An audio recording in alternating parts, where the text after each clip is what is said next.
I'm going live sometime here when it decides to pop up on my screen over here.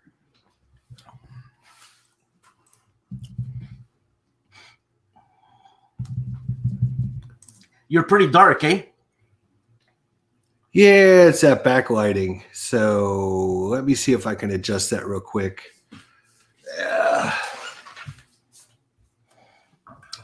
So I guess we're live, and the host is gone.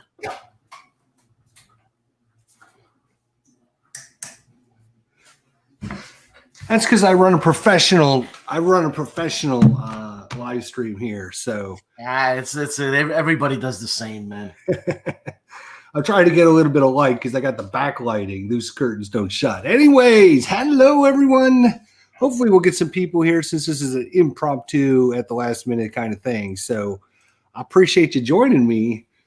So I've been wanting to talk with you for a long time about a lot of stuff. So yeah, I know, man. That don't hurt me, man.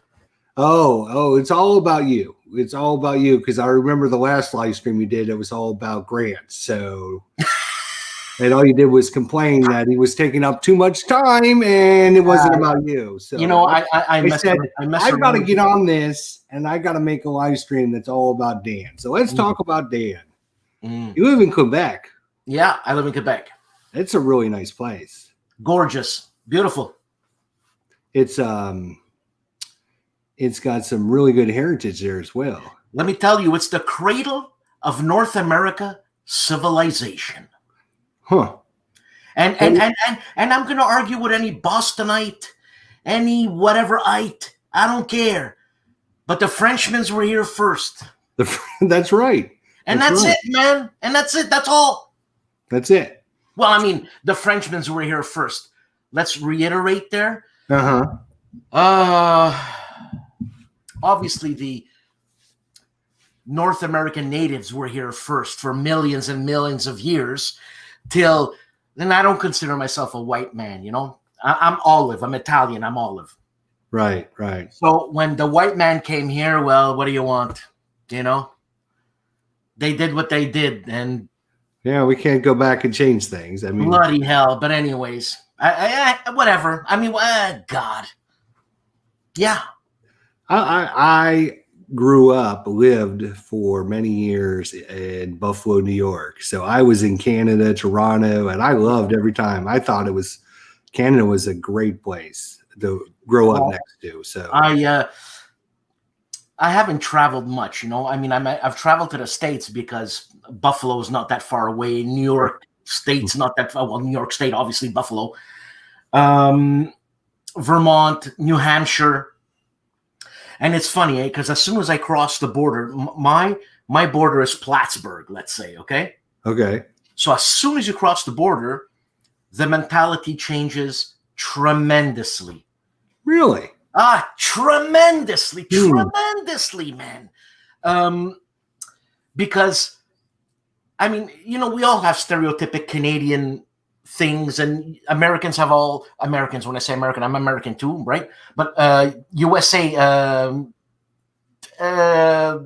United States people have their stereotypic whatever, and it's funny, man. It comes across so much for me and for them because as soon as they come over, they're like, "Oh, you're Canadian, eh?" Hey, right. I bet you get that a lot. You're Canadian, eh? 100%. 100%. I mean, when I went to WBC, I don't know who I was having a drink with, you know, but we're starting to get a bit rowdy, and all of a sudden it's like, Dan came over on his moose. What? There is so many stereotypical things about Canadians that we have, but it's a great place. It's we went up to Nova Scotia. We did the Nova Scotia trip a couple of years ago. Salt of the earth. It was beautiful. And it was like one of the best trips me and my wife have ever taken. So we went to Maine, then went up into Nova Scotia. And I was like, we should have just came up here and forgot the Maine. Well, if you remember, ID, the border between Maine and did you have to cross New Brunswick to get into Nova Scotia? I'm trying to remember what. I don't remember, but there's something like that. And there's an hour difference. Yeah. Right away. As soon as Yeah, that's right. I remember that. Yeah. And I remember we wanted to go for breakfast. Right. And it didn't happen because it was an hour too late and they didn't want to serve us in either Manitoba. Look here. New Brunswick. There's one thing I don't like about Canada, though. How do you pronounce it? Poutine? Poutine. So we went to a place there, and everyone was telling us, "Oh, you're going up there. You got to get the poutine. You got to get the poutine." So we, of course, tried it, and oh my god, I think both me and my wife are going to be sick.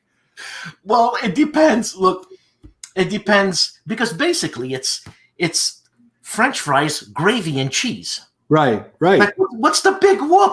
Right. You would think that would meld it together, but for us, there was something about, maybe it's the cheese. It's not like normal American. It's that squeaky cheese that, squeak, squeak, squeak. Then when it's like some French cheese or something. It's nothing special, let me tell you, man. Their potatoes is cheese and crap gravy, usually. But I mean, some people bring it up to certain heights. I mean, gastronomic chefs. There's one guy, Picard, Martin Picard. He's got a place called the Pig's Foot, Le Pied de Cochon. And he does a poutine with foie gras. Okay. And it's fantastic. I noticed you're not wearing your Michigan shirt. No, man. I just wanted to wear my Buckeye shirt just so we can clash. No, I'm washing it now. I'm doing the wash, man. Oh, I figured you, after my comment the other night, you're like, oh, I'm not wearing the Michigan shirt when I go with that. Look, I have no idea, but what's wrong with that Michigan shirt? What's wrong with Michigan? Well, since they're the rival of the Buckeyes, you can't like both. You have to have one or the other. So this is college football? Correct. Yes. And after I lived in Buffalo all those years, I moved to Columbus, Ohio, and became a big Buckeyes fan. Still a big Buckeyes fan. And we talk about that state up north. We don't give it a name. We don't even give it a name. We don't even give them a name. So when you wear that shirt, it's like, oh. Man, Harold Buchanan gave me such a hard time with that, man. It's like, what are you doing with that shirt? And I go, I bought it. And you have no idea. You're like, it's just a nice shirt. It fits me. It's comfy. It was comfy, man. Jesus, I'm getting grief. People are giving you rash about it. Oh my God. I'm getting grief. And I love your backdrop. Okay. I don't know if you watched the last episode with Rough Swordsman and Tony's Board Life, and they're terrible shelves and stuff that's all out of whack. And I got on them about that. No, I saw your thing with Art. Yeah, and you were talking about it. I'm like, bloody hell, he's hammering the shelf. Oh, it was driving me crazy. I had to get on these guys about their backdrop. I mean, you want to see my shelves, man? Your shelves probably look pretty good. Oh, let's take a look at your shelves. That's pretty good. That is real good. Very nice. Look at that. He's even got the dates, 1776, 1777. Look at that. That is a professional job right there. Uh-oh. Got one in upside down, though. Yeah, but look, man, they didn't do it well, man. They could have. I know. They didn't line it up right. Bloody hell. God. What? I got to speak to Grant, man. Oh, my mistake. All right, that looks pretty good. So that's it, man. Yeah, I'm a bit of I'm not a neat freak, but I'm OCD somehow, so everything's got to be just. What is it with wargamers being OCD? I know so many of them that are OCD. Man, I swear to God, we're war gamers, right? We're the sick child that's been left in the basement for a long time. But it's funny now because there are so many like guys like David Thompson, even Mark Herman, even. And I can't think of any other name, but David Thompson, Hollandspiel. Oh, okay. Yeah. They're all making games that are way more accessible. And I hope I hope the old grognard attitude, because they're there, man. They're there. Yeah. I hope that they blend in, because man, it's fun to play a war game. I mean, I know some guys who their wives play war games, and everybody's like, "Oh my God, really? Right. Can I marry her?" I can't believe, right? Yeah. It's like, well, I mean, there's just so many OCDs that are war gamers. I mean, counter clipping, tweezers, plexiglass. Okay, plexiglass. If you got a paper map, all right. Right. Bloody hell! I mean, counter clipping. I even bought that stupid thing. Oh, let's talk counter clipping, right? We're gonna have the arms of Popeye. Oh, what the hell? It hurts. Oh my God, it is driving me crazy. So I've been on this kick every live stream where I get on this kick about the evolution of wargaming and how we can progress the wargaming industry, because most wargamers are, I would say, 40 to 15 to 60 or older. And when they start, passing on, we have to get a younger generation involved. And I don't think the younger generation is going to get involved if it stays the same as it currently is. I think it's changing with the new punks like David Thompson and Russell. What's his name? The guy at Hollandspiel. Oh my God! I got Kurt Russell in my head. Anyway, Russell. I know who you're talking about. I just can't think of the name. Tom Russell. There you go. Yeah, Tom. And okay, so Hollandspiel is small, but David Thompson, man, he's with Osprey. Osprey's big, man. And even he's doing stuff with DVG, and he's coming out with these weird titles, the Italian Frogmen, the Castle Itter. Yeah, which are very interesting. I'm just saying, but they're weird topics. Like, and look at Volko going for Nevsky. What the hell is Nevsky? Right. It's like, wait a minute, what's this? Like, and I spoke to him. I go, Nevsky, can you pick a more obscure thing? Right. Yeah. But you know what? The game is great. The game is great, man. I think the evolution of wargaming with components, quality, and just the amount of them have been great. I just think the wargaming industry has relied on the same old adages of how they do things for too long. You're talking about decision games, right? No, I'm just talking in general. Counter clipping. I mean, back in the 70s and 80s, right? The counter sheets. And we all do this, right? We all get nostalgic and we're like, oh, you know what? I've got to get a copy of Panzer Leader, right? Because, I mean, that's what you grew up playing.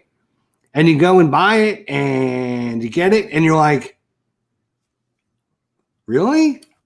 Yeah, the map is sparse. The counter artwork is sparse. Yeah.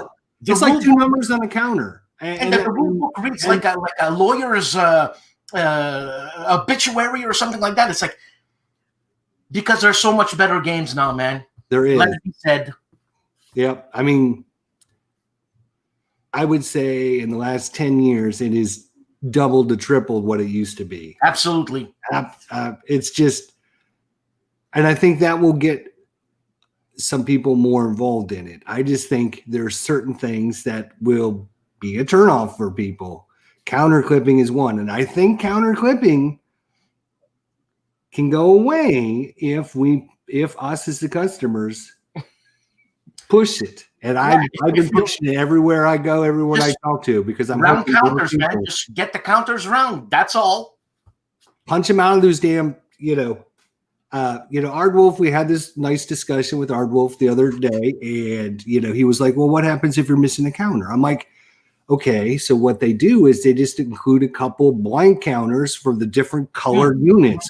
If you got German units and they're gray, you send some blank gray ones. If they're Yeah. Russians and they're red, you send some blank red ones. And that way, if they're missing any counters, they could just write the information on or whatever. That's it.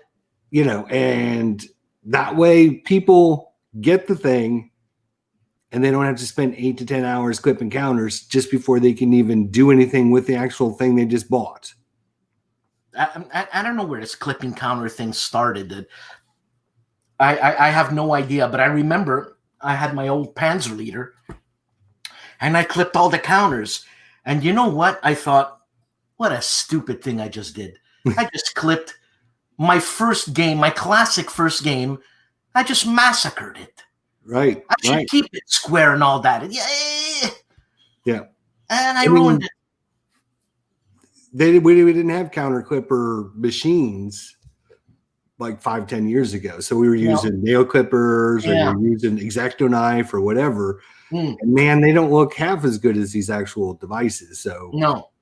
The devices actually do a really good job. They're just so hard on your arms. I bought one for $50 and where is it? It's somewhere here. And I don't use it anymore. What's your sweet spot in wargaming? What do you like the best? Since I've been doing this vlogging thing, since I've had my channel up, and once you start, and same thing's happening with you, man. Once you start to have your channel, then you want to talk to people, you want to interview people. That's 2 things. Yeah. And then you want to do something. Someone's going to call you for something. That's 3 things. Yeah. And so I hardly play war games, and if I do, they're solo games. I enjoy the fact of being alone. I can get up anytime I want. I don't need pressure for someone else, like you got to leave at 2:00 type thing. So you know what? I was looking at Green Things from Outer Space, man. Oh yeah. I don't know why, but it's just a simple, stupid game. Yeah. And I enjoyed it. And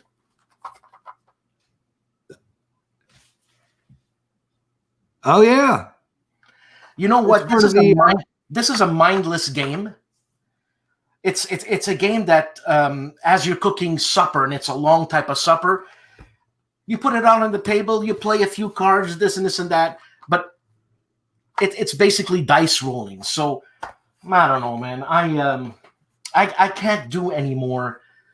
So I could do it. You don't want to. I don't do monsters. More, I was going to say a monster game. No, there's no way. Just the time and the setup and the space. If I had someone who knew the rules very good, because for me, reading, I have a hard time reading. Okay, it's the way my brain works, and who'd be into the weekend thing. Every weekend we get together and we play. I don't know, Hurtgen. We'll play Hurtgen, whatever. Mm-hmm. I'd get into that. I would. Right. But, and that would be with somebody else. And maybe 2 people. My God, what a freak if we'd be 3 people playing a huge war game. I mean, that never happened in my life. Right. Yeah. So, what's the wargaming community up there? Is there? I know you talked about it a couple times when you're doing interviews and stuff, and it seems to be pretty good. Pretty good is in the eye of the beholder. Okay. So I know in the States, every state or every city has a wargaming community. I mean, Herman Luttman moved from, I don't know, to Tennessee, and he found a flagship a brick and mortar store, and they play war games and all that. It's like, what the hell, Tennessee? If I want to play a war game, I gotta wait till this war game club called Stack Academy, which is fantastic. A great bunch of guys, and a lot of designers are there, man. There's Morgane Gouillon-Retty. She's always there. There's Carl Paradis. He's always there. There's another guy who did the Rebellion game, the Compass Games new game about Upper Canada. I'm checking out the game. It's that guy there. So it's a lot of fun, man. It's but you know what? They're not meeting right now. No, they don't meet that often. no. Yeah. Maybe they meet once a month, maybe, but I haven't been into it. First of all, ID. I'm getting old. I'm grumpy. I'm grumpy. I like being grumpy. I like staying home. I like smelling my dirty socks. Yeah. I don't want to go nowhere. Yeah. I don't want to drive an hour in traffic. Yeah. I don't want to do it. But No. once in a blue moon, and you can't compare it to cons in the States, man. WBC was the only con I've ever been to in the States, and there was 4,000 people, and that's small. Right. But I met John Butterfield, Mark Herman, Heilman, David Shaw. What a blast! What a blast! Yeah. You know, it was a trip for me. But anyways. Yeah, it's hopefully with the COVID thing, we'll get that done and over with and get out of there. But I'm kind of like you. I'm at the point where it's like, if I gotta pack my stuff up, take it someplace else, drive an hour to get there. An hour? Yeah. Yeah, it's just not worth it. It's just I'd rather just stay home and do it myself. That's where I'm at. Yeah. So I think any game, and game companies now are producing solo variants or solo modules, or GMT's got all their coin games now. They're producing the solo modules for those. I think solo wargaming is kind of where things are going to be headed. Well, yeah, man. I mean, if money talks, eh? Yeah, and it's just hard to get somebody together to play a war game, because most of them take minimum 3 to 4 hours. You're talking 6 to 8 usually, which means it's a whole day thing. It's not like a Euro game. You get together, you play a Euro game for an hour, hour and a half, 2 hours max. Yeah, you're done. Yeah. Most, well, not all war games, but most war games are going to take you minimum 4 hours. You're talking about a deeper type war game. Yeah. I mean, you can play Blitzkrieg in 20 minutes. Well, I mean, there are exceptions. There are a few. But I mean, would you call this a war game? Yeah. Okay. Let's not get into that. There. Is Twilight Struggle? Is Twilight Struggle? Yeah. That's just opening a whole can of worms. You know what, man? If it deals with war, if it's the Cold War, war is written in the bloody war, in the Cold War. So if it's war, it's war. It's got to be a war game. I remember when the players they'd had that discussion about is certain things a war game or not. Yeah, those the player aids. Oh, who? Who knows them? They're just some people I know on the internet. Yeah, no. I love those guys. I rib them all the time. It's a huge joke, and some people might actually think we have a rivalry happening, which is great, because I talk to Grant once every 2 weeks. Hey, what's up, Grant? This and that, It's great guys. Well, I mean, Alexander. They're great guys. I don't know them personally. I've never talked to either one of them. But they are nice guys. They are great ambassadors for wargaming. Nice guys. Yes. Nice. They are. They're not respectful. They're not gonna. And if I were to review, because I don't review games, because I'd have to read the rule book, and come on, I'd rather have a drink, eh? And you got to chase it down, huh? That's right. Yeah, that's right. Yeah, I think they're great. They're wonderful. They're great guys. And if there's somebody that comes to me and asks me a question or something, who's a good channel to follow or something, I always talk about them and say, head over there, check out some of their videos. They're usually posting something once or twice a day, and they got a great variety of stuff. They're not just, some people just focus in on certain things, which there's not a problem with that. Some people like miniature wargaming type, like Wardrobe, aka yeah. So, but I think there are a real good variety of war gamers on YouTube now. Mm-hmm. So I think, there's quite a variety. Not everyone's doing their own thing. Some do reviews, some do playthroughs, some do quick looks. There's a lot of, some people just play monster games, like Nathan at what's his face? The wise guy. Yeah, the wise guy. Couldn't think of it. Yeah, and he kind of focuses on monster games, which is great. Fantastic. Did Corona kill the monster games? Are we shifting more to solo-friendly, shorter scenarios, easier rule games, or is it just temporary? No, man. I mean, look, Bruno Sinigalio just is putting out a game called Time for Trumpets, and I think it's like 37 maps. You'll never. I mean, those guys. I'm sure they're playing right now. Yes, but the question is, are we shifting more to solo-friendly, shorter scenarios, easier rule games? Or do you think it's just a temporary?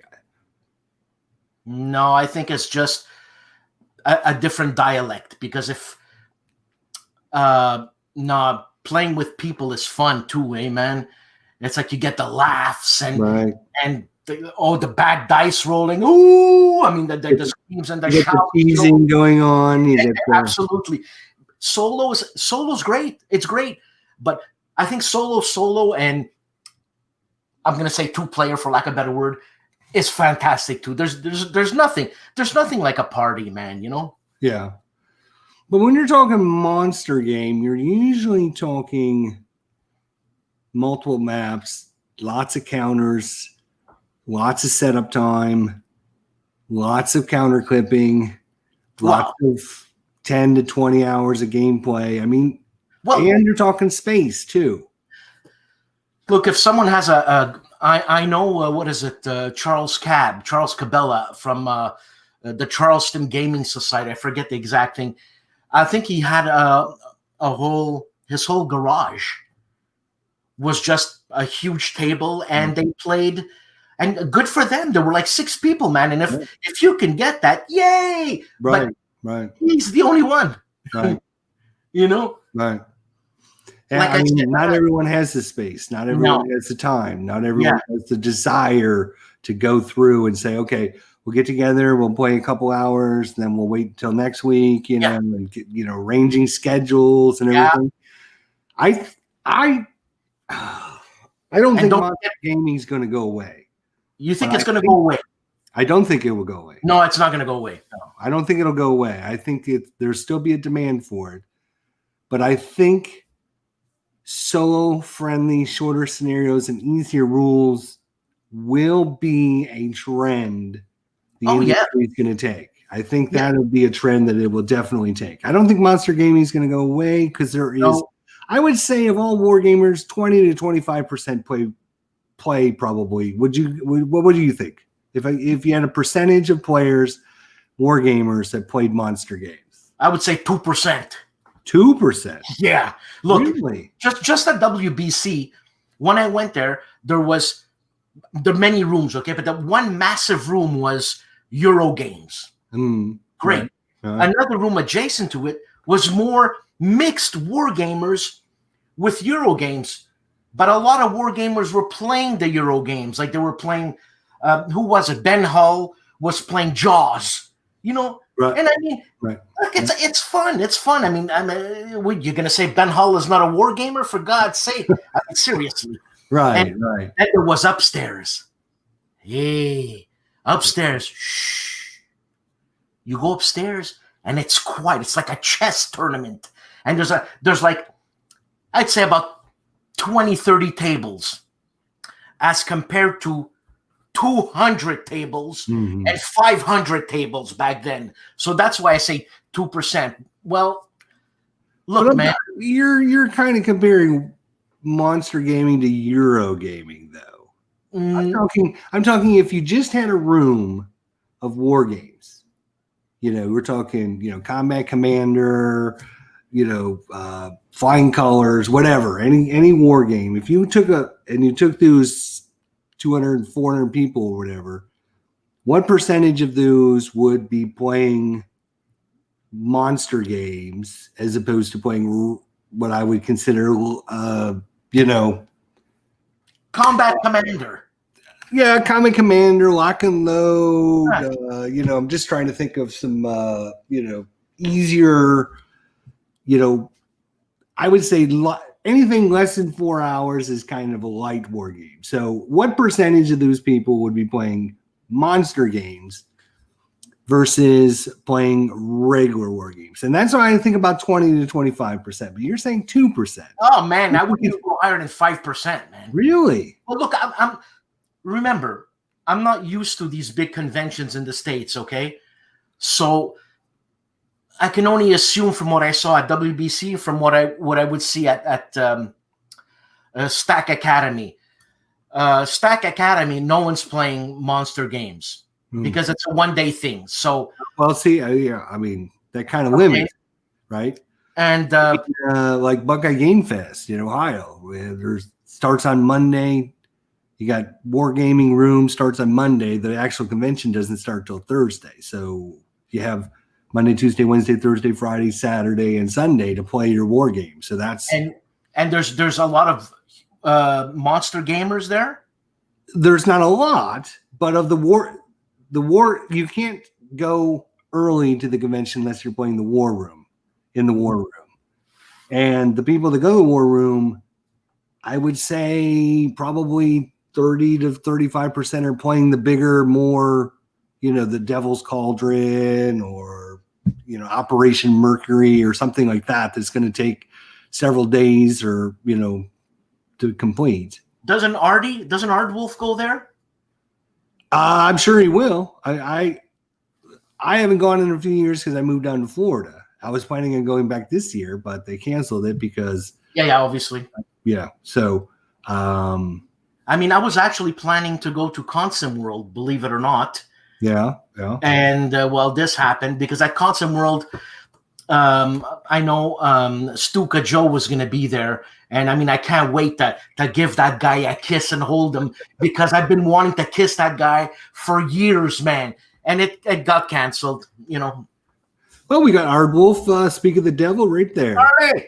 So he says Spring Thursday, basically everyone in the war room is playing a monster game. Okay, so, man, and you know what? Monster game is like a marriage. It's a commitment. It is. I mean, you can't flip out. You can't after 4 or 5 hours say, yeah, guys, I'm going to go take a nap. They're going to kill you. Right. You're going to go take a nap. Hey, pop these pills, buddy. You're playing for another 5-6 days. That's right. Come Sunday, everyone's ready to leave because they're just beat. Because you've been up all week with like 4 to 6 hours of sleep. You've had 3 or 4 meals during that week's time, and your whole focus. Because I mean, seriously, if you're gonna play a war game and you don't have the space, you don't have the time, you don't have, you know, people to play with, you got to take advantage of it when you can. I don't have the focus, man.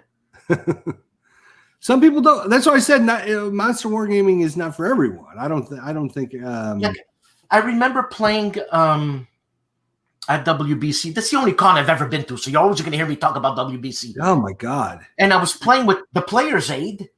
Thank you. This live chat is brought to you by WBC. Really, I was playing with the Players Aid. We played. What the hell is that game called? Insurgency in Vietnam. Insurgency in Vietnam, the coin game, right? Right. And so Mark Herman was my partner. He took me on. He says, Dan, you're going to be my partner. And you know why he said that? Because he knows I'm an idiot and I wouldn't understand anything. And plus, we had half a liter of scotch, so I wouldn't know what the hell was going on. Anyways, we're playing this game, and it was 5 hours. We played 5 hours. And I remember, like, pulling one of these, and Grant wants to film it, right? And Grant, these guys don't drink, right? They're nuns. And so he asks me a question. So, Dan, what did you think of this game? And I thought, you bastard. Don't ask me a question now. and I said, well, because you gotta whatever, you know. And I said, well, yeah, we played Fire in the Lake. That's it, Fire in the Lake. And he says, no, Dan, we've been playing the expansion. And I thought, shit, really?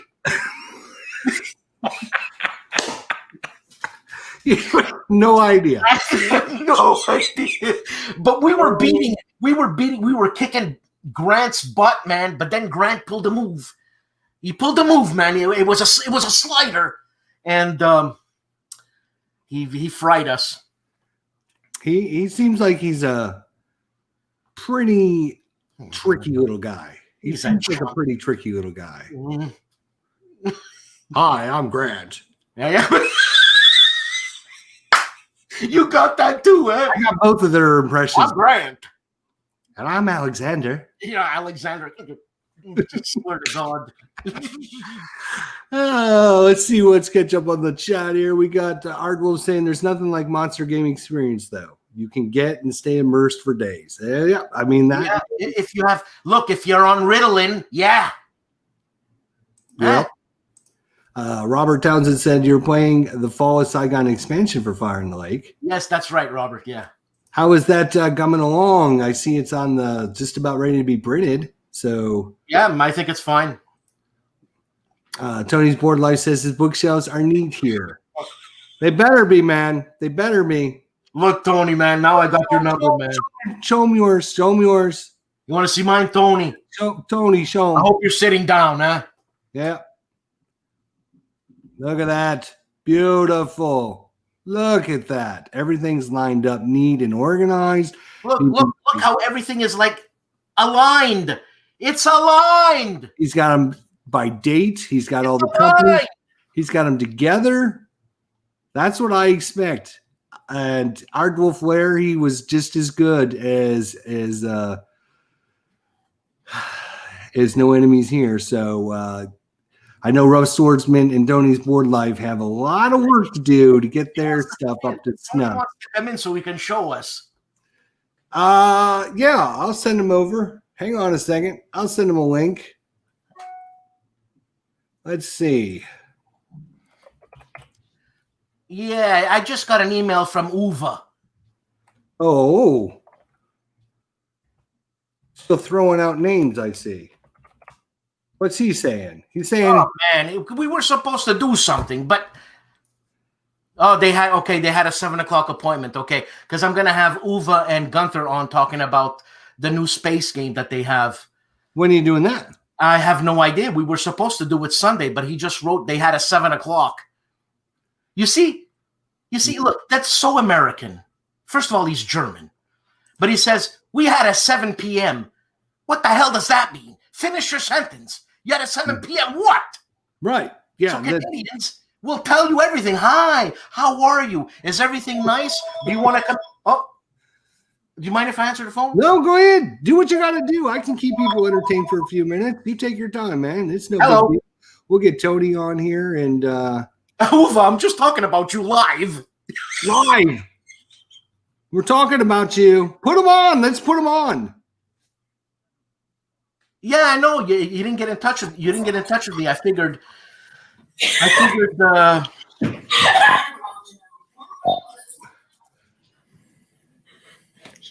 He's talking to Uwe. Oh, okay. I see. On StreamYard. That's not even the same room. You lied to me. I said in my library. That wasn't my library I was in. I was in the basement. Let's get Uwe on the live stream. Let's talk to Uwe, see what's going on. He can tell us about his new game. I don't want to be. I see a couple books there. I'm actually live right now. Oh, okay. Above your head there. So, can I call you later? Okay, man. Auf Wiedersehen. Better? That looks better because it was right above your head, so it was really OCD. Oh, okay. Yeah. So, No, when we talked, I was in the basement, which is like a storage area because it was quiet. There's nothing wrong with his bookshelf. It's fantastic. No, you're not even seeing the last. Go back and watch the last live stream. He had us in in his dungeon.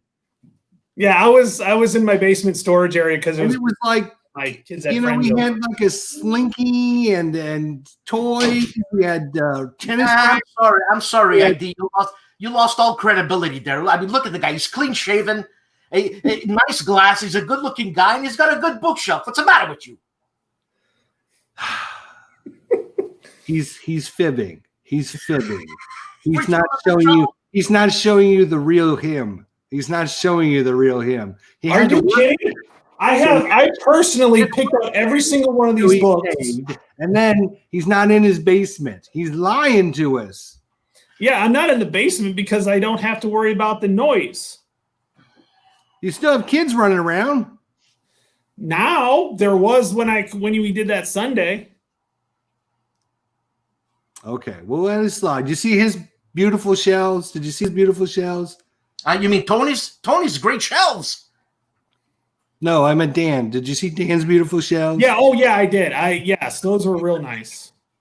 Very nice. Actually, your library, that looks like some serious wood. Did you build that? We bought the house and they were built-in shelves. I actually bought the house for this room. Look at that. That is really nice. Yeah, I particularly bought this for the room because I needed bookshelves for my games and for my books. I was running out of storage. All right. So, yeah, well, you'll never have enough bookshelves. Let me tell you. Oh, I agree. I already need more for my games. I even slowed down. How's your videoing of the coin series coming along? I'm working on that because I got the OBS because I wanted to try it on Vassal because since it's a longboard, it's like it's hard to I didn't know how I was gonna video it because it's odd shaped. So I'm like, you know what? I'll try doing it online. So I downloaded the OBS. And so that's my goal tonight is to get, about 30 minutes to try it out, see how it works and release it and let you guys know. So you guys can let me know how it works out. All right. Well, I sent you an email earlier, Tony, about doing a live stream. I know. I just got home from school. Right. Just got home from school. Okay. So. I figured you had to work and stuff. So. Home from school? What? I'm a teacher. Oh, I thought you didn't finish high school. It's okay. Sorry. What do you teach, man? I teach history. Nice. I teach American history. I teach government and econ. Okay. You teach American history. Mm-hmm. That's good, first of all, because America, there's Canada involved. And is Canada ever spoken out of your mouth? Oh, all the time. Damn right. Damn right. See, this is why. Dan, you watching the NHL Stanley Cup Finals? Okay, hold on a second. You're opening up a can of worms here, there, ID man. Hold on. Okay, go ahead. This was one of my favorite books that I've read in history about the Revolutionary War. The 14th colony. Do you know what the 14th colony was supposed to be? No. Canada, yeah. Well, Canada. Forget that. The only reason why Canada is not a colony because we kick your ass. No, far from it. Because instead of sending up God, why can't I think of it now? Civilian leadership, we kept the military when we took over Quebec. Whoa. Oh, wait. Oh, hold on. Here we go. We didn't take over Quebec. Hold on. I was wrong. Montreal. When we took over Montreal. For maybe a couple of minutes. But if we would have sent up civilian leadership, what are you talking about? You were British then anyways. Well, relax. I'm listening to you here. Yeah. So if we would have sent up civilian leadership and ran it as a civilian leadership, instead of having the military that does not know how to run a country, run that colony, we would have had more French civilians, which were French. I'm listening. We probably would have had more support from the citizenry around because, of course, the French didn't want the British there anyways. That's right. If you had some Frenchmen come in, things would have been different, man. 100%. I blame it. I can't remember if it was Franklin or Adams. One of those two did not come all the way up into Canada to support. Did he speak French? No, probably not. So who needs him? They wrote a letter out saying, here, this is what we're going to do. and it was like converted from English into like Dutch and then into French. Like Dutch. They couldn't get American to French, or there was lost in translation. So no shit. I mean, listen, Tony. Dutch. Hold on, Tony. Tony's an Italian. Antonio, are you Italian? No, I'm Scottish. Anyways, that was a joke. I know. No one laughed. Anyways, look, Dutch is south of My the border. daughter laughed at you, by the way, just letting you know. Hello, I'm down here. Dutch is south of the border, right? It stays in the States. There's more Germans here and Italians. Go figure. Really? It just hits me now. We were friends once. Anyways, but going back to your history, I'm actually in a town called Les Coteaux. And Les Coteaux, there was a British garrison here, I'd say about 250 years ago, 300 years ago, where they had about 300, 400, 500 British troops. And because there was rapids, and that was the gateway into Montreal. Now, I don't know how you got to Montreal. Not through those waters for sure. I'll tell you what. I did one of my first playthroughs was Quebec 1775, which was a strategy and tactics game about the 14th colony. So I read that book. The reason why I played that is because my 5th or 6th great grandfather fought in the 4th New York for the Continentals. And 4th New York was one of the regiments that were up there. Bloody hell! Is that cool or what? I know. So the other thing is that I'm trying to play every. So my great grandfather, 2nd great grandfather, was in the 44th New York in the Civil War, of course on the good side. And I'm trying to play every battle that he was in. Now he was in the Battle of Little Round Top. So it was the 20th Maine, the 183rd or 89th Pennsylvania, and then it was the 44th New York. So, and he ended up taking a shell into the neck at Cold Harbor. I survived, and then he was given a lieutenant, for the bravery on battlefield. So no, that's wicked history. I love it. I mean, I'm joking now, this and that, but I love American history. I mean, the Civil War changed the world, man. American Civil War changed the world. Period. You know. Wait. Who are you talking to? Hi. Stop, man. That's my daughter. She's played Command and Colors with me several times. Yeah, I have. One. So, but going back to Ancients. Okay. American Civil War history. I mean, I must have watched the Ken Burns documentary 10 times.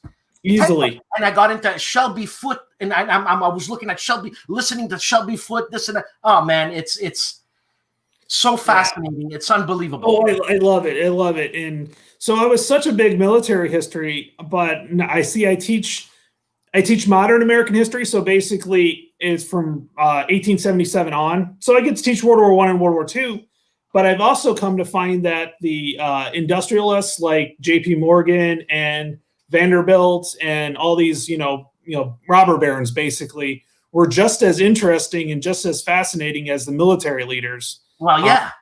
They were like the military leaders of their time until, yeah. Mm-hmm. Yeah. So, Money talks, man. Vicious too. Some of them were just as vicious. And you're almost like, I want to idolize them, but man, they treated everybody but themselves like crap. So same thing with Kennedy, man. Mm-hmm. The old man wasn't a saint. Nope. Anyways, but yeah, no, I just got home, so I just jumped on, and I was like, hey, I'm in my study. I don't care if the kids make noise. Actually, now. So from now on, why would we care about having the kids make noise during a live stream? I mean, Dan's taking phone calls from Uwe. Sorry. Should have put him on. You should have put him on. It's Uwe, so how could you pass that up, Well, no, I mean, I didn't know who it was. It could have been my wife saying, did you put the chicken wings on? And I would have said, sure. And like, yeah, You sure. said, no, they were good. Hope you bring something home with you. They were good. So tonight, just talking because I'm hyperactive, I can jump everywhere.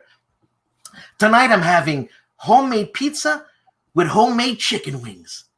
Wow. That's Yeah. a good meal. That is a really good meal. Yeah, I'm doing. hold on a second here. Good meal. It's a fun meal.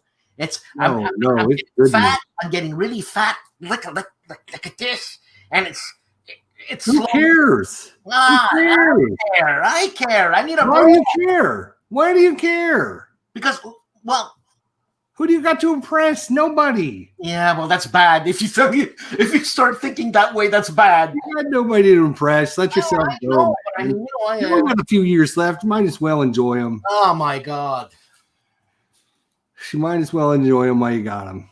I'm doing pan-fried salmon with Creole seasoning on top, and then roasted potatoes. Oh, Oh my excuse God. me, Tony. Listen to this guy. He's freaking American history teacher. He's a French chef. What else do you freaking do other than keep yourself cleaned up and keep your background organized? What else do you do? Do you play polo? Play golf. God, I'm also a grandmaster in chess. See, but I'm not good at I'm like decent at a lot of things, but I'm not really good at one thing. I'm like a master of all trade, a jack of all trades, but a master of none. And I think it's a little ADHD where I get really focused in one thing for a while and then I go someplace else. So I never actually focus on one thing. Actually, wargaming is the one thing that I focused on that I've stayed focused on for years now. Like I'll go through. Okay. But wargaming and just gaming in general is something that I've stuck with. So are you for sure diagnosed ADHD? No. Because I am. Yeah, I believe it. I teach kids. I believe. Trust me, man. I failed everything in high school. Everything. But because I was such a charming man, all the teachers liked me. And so you won't believe this. They passed you on. They passed me on. That's what they do up in Canada. Yeah, hold on. Hold on. And then ADHD, if you focus on something, if you find something that you're focused on, it's hyper focus. Mhm. Yeah, so that's your music, isn't it? And so I got my master's, man. I mean, me, a master's, nobody. But I mean, man, did I ever focus on that stuff? So, yay. You found the one thing that could focus you, that you could Oh, focus. it was unbelievable. Then I dropped it because it was 30 years. So now I'm doing video stuff, which I really enjoy. It's a challenge. And I'm composing orchestral music, which is a wicked challenge. Wicked. So it keeps my mind, Going. Well, I know, Jester, you've said this, but every Saturday morning I'm sitting in here, cup of coffee, watching No Enemies Here, waiting for Ardwolf to mispronounce your name. I love it. And I'm like, what is it? What's going to come up with? I don't know. He's going to run out of stuff sooner or later. I don't think he's running out soon. And then your whole Alexander dress code thing. I mean, that went crazy for. I was cracking up, and I know like said he does it on purpose. I bet I'm gonna punch him in the face when I see him. If I can reach. How we talked about this in our live stream yesterday with Art Wolf, but how long does it take for you guys or for you to produce just one of the week's show? Who? You. It takes me a week. How many hours? How many hours? Time? Okay, so today I took a day off because I have to work on the CSRs, right? So I woke up at 6:15 with that in my mind. Oh my God, I got to do the CSRs because now I'm getting all the files. So now, if there's a waiting time, and I'm going to say this live, it's up to me. It's my fault. All the files have been given starting today. Okay, probably tomorrow, but whatever. So I spent till 1 o'clock. From 7 o'clock in the morning till 1, I was on the computer fixing stuff because Jester said I might be on at 1 or 2. So I figured I want to get everything done before 1. And so I had an hour break. My show, I got to wait till everybody, I got to wait basically till Thursday night because ID Jester might have somebody on, and God help me if I don't put the guy on, he's going to lambaste me. You know, so I gotta wait. Oh my God, panic attack, because ID Jester, he lives in Florida, so whatever. And so, no, man, it takes me a good, easy 10, 15 hours, man. I bet. Yeah. Like easy. I gotta correlate all these shows. I gotta take ID Jester and take a good picture of him, not when he's like, right. When you make all these faces, right?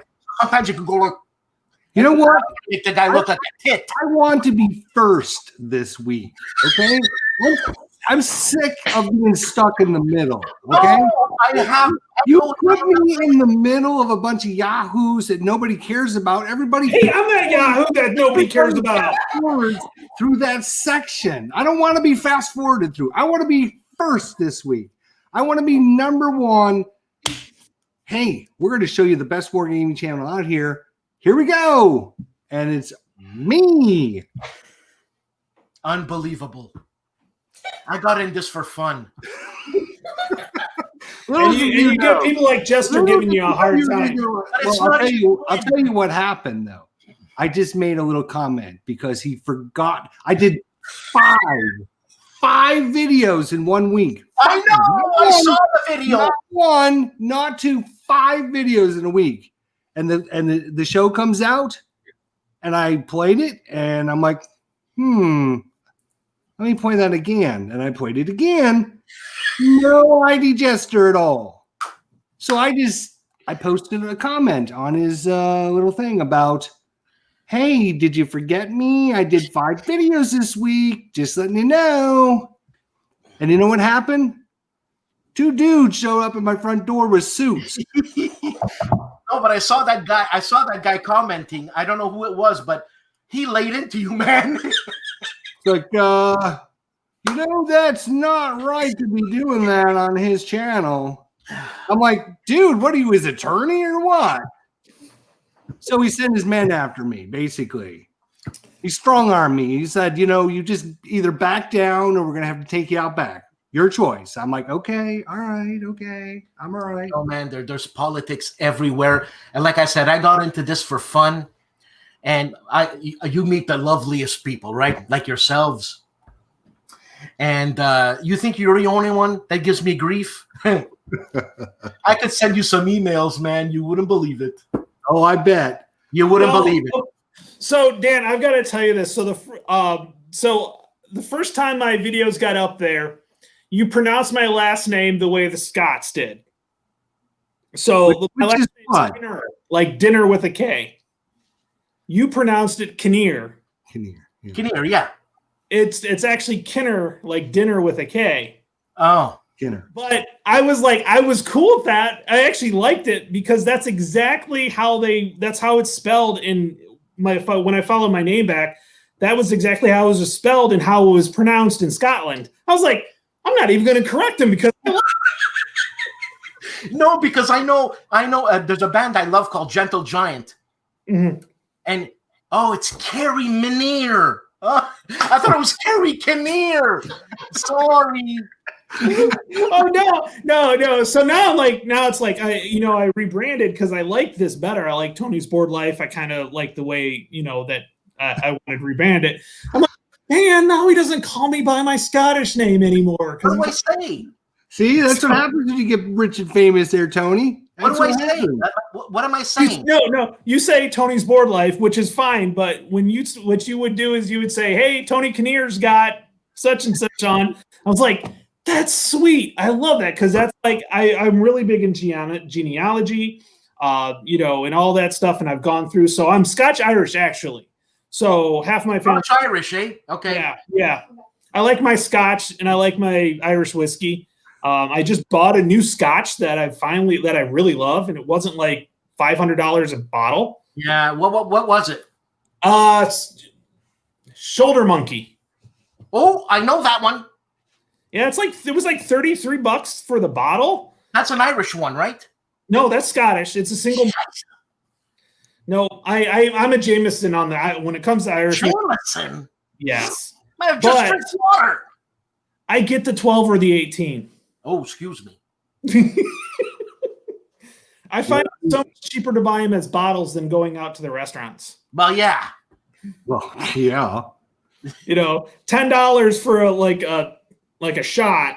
That's a shot, man. Yeah, you're probably more like that. Yeah, I mean, bloody hell. This is my shot. Yeah. Well, I get it I get it on. I do Scotch on the rocks, so Oh, okay. All right. You're supposed to add water to Scotch. My shot's this big. Here's my Scotch. Well, I just saw you with a beer, dude. What was up with that? Well, no, Labatt that you had. It's afternoon. It's party time. I'm on TV, man. Was that a Labatt or a Molson that you had? It was a Labatt. Okay. See, I live in Toledo, which is basically a suburb of Detroit. So, we get Labatt here all the time. Yeah. So, I had a party and I just got 2 cases of Labatt because it's easy to drink. Well, Labatt has about 100 different beers, so can you be more specific? Well, just a standard Labatt Blue. Sorry. Yeah, of course, but yeah. It's a Pilsner. Yeah, it's easy to drink. It's crap. It's a good wash down. Yeah, it's exactly what it is. It's a good wash down. Now because autumn is hitting, we have microbreweries that are world renowned here in Quebec. And it's meaty beers. It's like you're drinking a loaf of bread. It's like, and it's Michigan's that way. Oh, I'm getting off camera. Michigan's that way. They have really good microbrewers in Michigan, but he's got to get rid of that shirt. That Michigan shirt. Every time I see that shirt, I'm like, get rid of that shirt. Someone must like Michigan. We had this whole conversation earlier, Tony, before you joined us. And you know what, Jester, you asked me, are you watching the NHL playoffs? Yeah. Are there any Canadian teams on there, first of all? I know. So it's not hockey. It's not hockey. Maybe if they would actually play worth a damn, they would be in the playoffs. Suck so bad. Well, I used to be a hockey freak. You're Canadian. Insanity.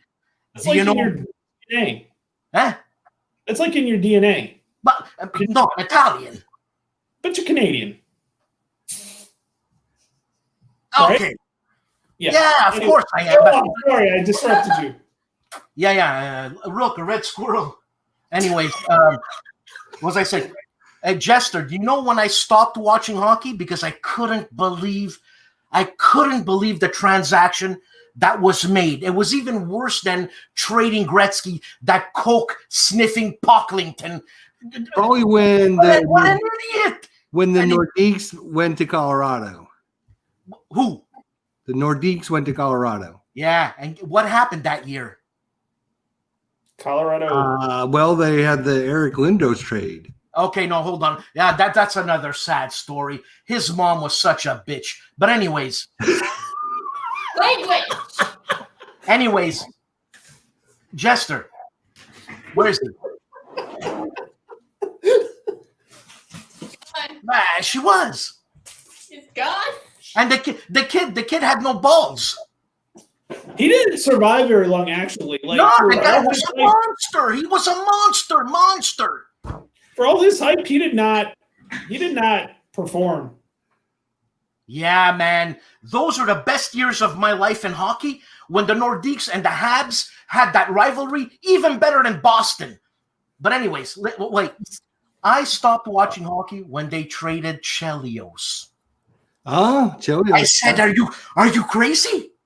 It's like ripping out your spine. This guy's the best defenseman. I don't care about Savard. I don't care about Larry Robinson. It doesn't matter.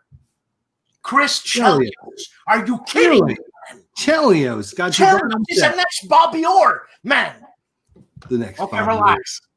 And you when in Chicago, and when then they traded Chelios, I cursed Molson.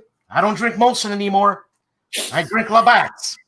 I cursed Molson because they don't know shit about hockey. It's all about money.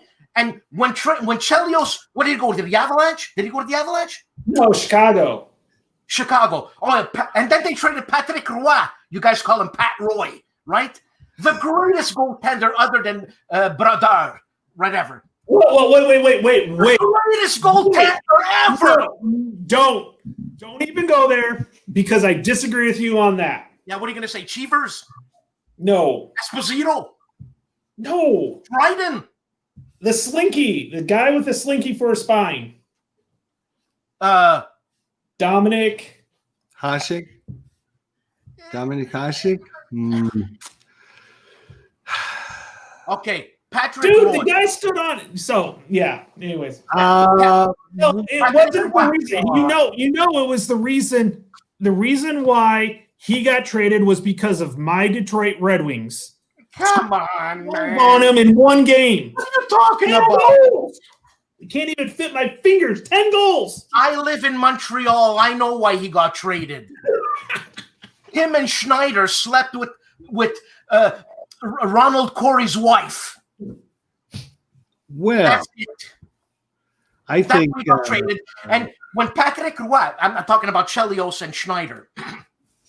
Patrick Roy, when he got traded, he went to the Avalanche. And what did he do? He won the Stanley Cup. yeah. See, that was a fun time between Detroit and Colorado. Was always whoever won that matchup won the Stanley Cup. You're talking about American. You're talking about American hockey. Yeah, but It doesn't make any sense. when was the last time a Canadian team actually won? Oh no! Don't pull that shit on me now. It Well, was, is it like 80% of all hockey players it was are Canadian? 1996, and I was there. Let's just see who's in the finals this year.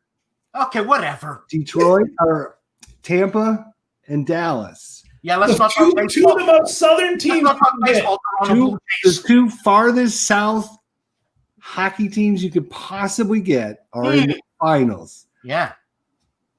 Playing up in Edmonton. which tells you just can't play hockey in the cold.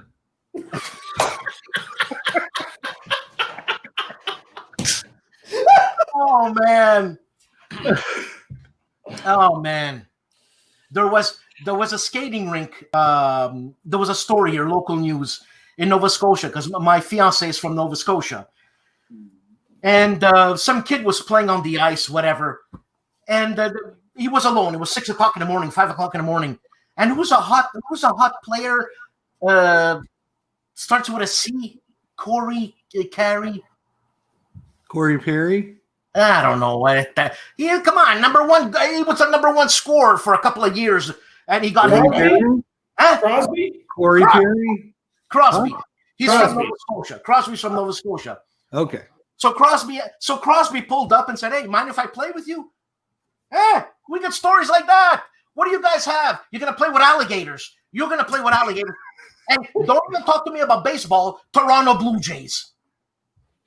Yeah. They're not even in Toronto Wait a this minute. year. Wait a minute. No. Wait a minute. The Toronto Blue Jays are the ace seed. They're taking on the number one seed, Tampa Bay Rays.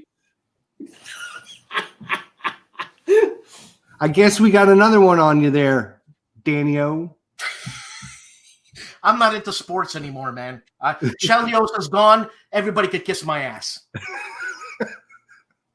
I still think it's funny that Chelios was so big in Chicago, then he signed in Detroit and actually has stayed in Detroit since then. Like those two teams were against each other. Yeah, he's got a restaurant downtown right across the street from the. I think it's right across the street from the Tiger Stadium from Comerica Park. He's got a restaurant down there. Yeah. It's obviously Greek, right? Chili's Chili. It's actually like a Chili yeah. It's a sports bar place. sold out. Anyways, whatever. Yeah. You know, I mean, And what age did he retire, Chelios? Like 50. I don't know. He was like 40. It was like 40. He was like 40 something. 40 how? Yeah. Who retires at 50? No. Yeah, he was like 40. It was like 40 something, but yeah, it was like 40. That guy was an animal. That guy's an animal. I hated it when he played for Chicago 11 for Detroit. I went to a Columbus Blue Jackets game, and they were playing the team Chelios is on at the time. I can't remember which team it was, but we were there for pregame skate, and everyone's skating around and everything. And everyone's got their signs up, oh, send me a puck, show me a puck, blah, blah, blah. And so the skate was done, and this little girl that was standing there up front didn't get a puck or anything, so she went back to her seats. He skated over and threw her up a puck. And I was always, after that, I was like, he's a pretty good guy. That's my pretty good guy. God. Yeah, he's a pretty good guy. You're damn right he's a good guy.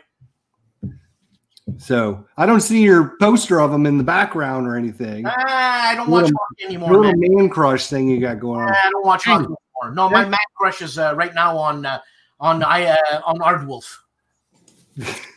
Best war game you played in the last year, Dan? Me? Yeah. RAF Battle of Britain, John Butterfield. Battle of Britain. Nice choice.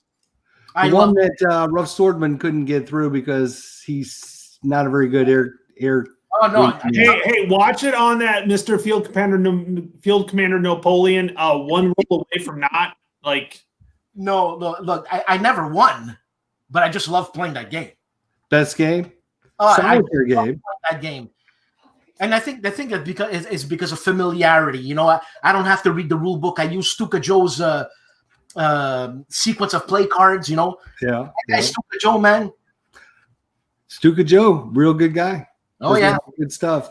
He has the card-driven system as well. Yeah. You don't like that, huh? No, yeah. You don't like the card-driven games, or? Yeah. Yeah, I'm saying yeah. Oh, yeah. Yeah, you don't like them, or yeah, I do like them. Yes, I can't understand you're Canadian, man. It's like talking to a tree sometimes. What kind of comparison is that? Wow. Maybe a maple tree. That would have been more appropriate. All right, so here's a better question then, Dan. Worst game you played in the last year? Worst war game you played in the last year? Just not that it's a bad game, you just didn't enjoy it as much as you thought you would.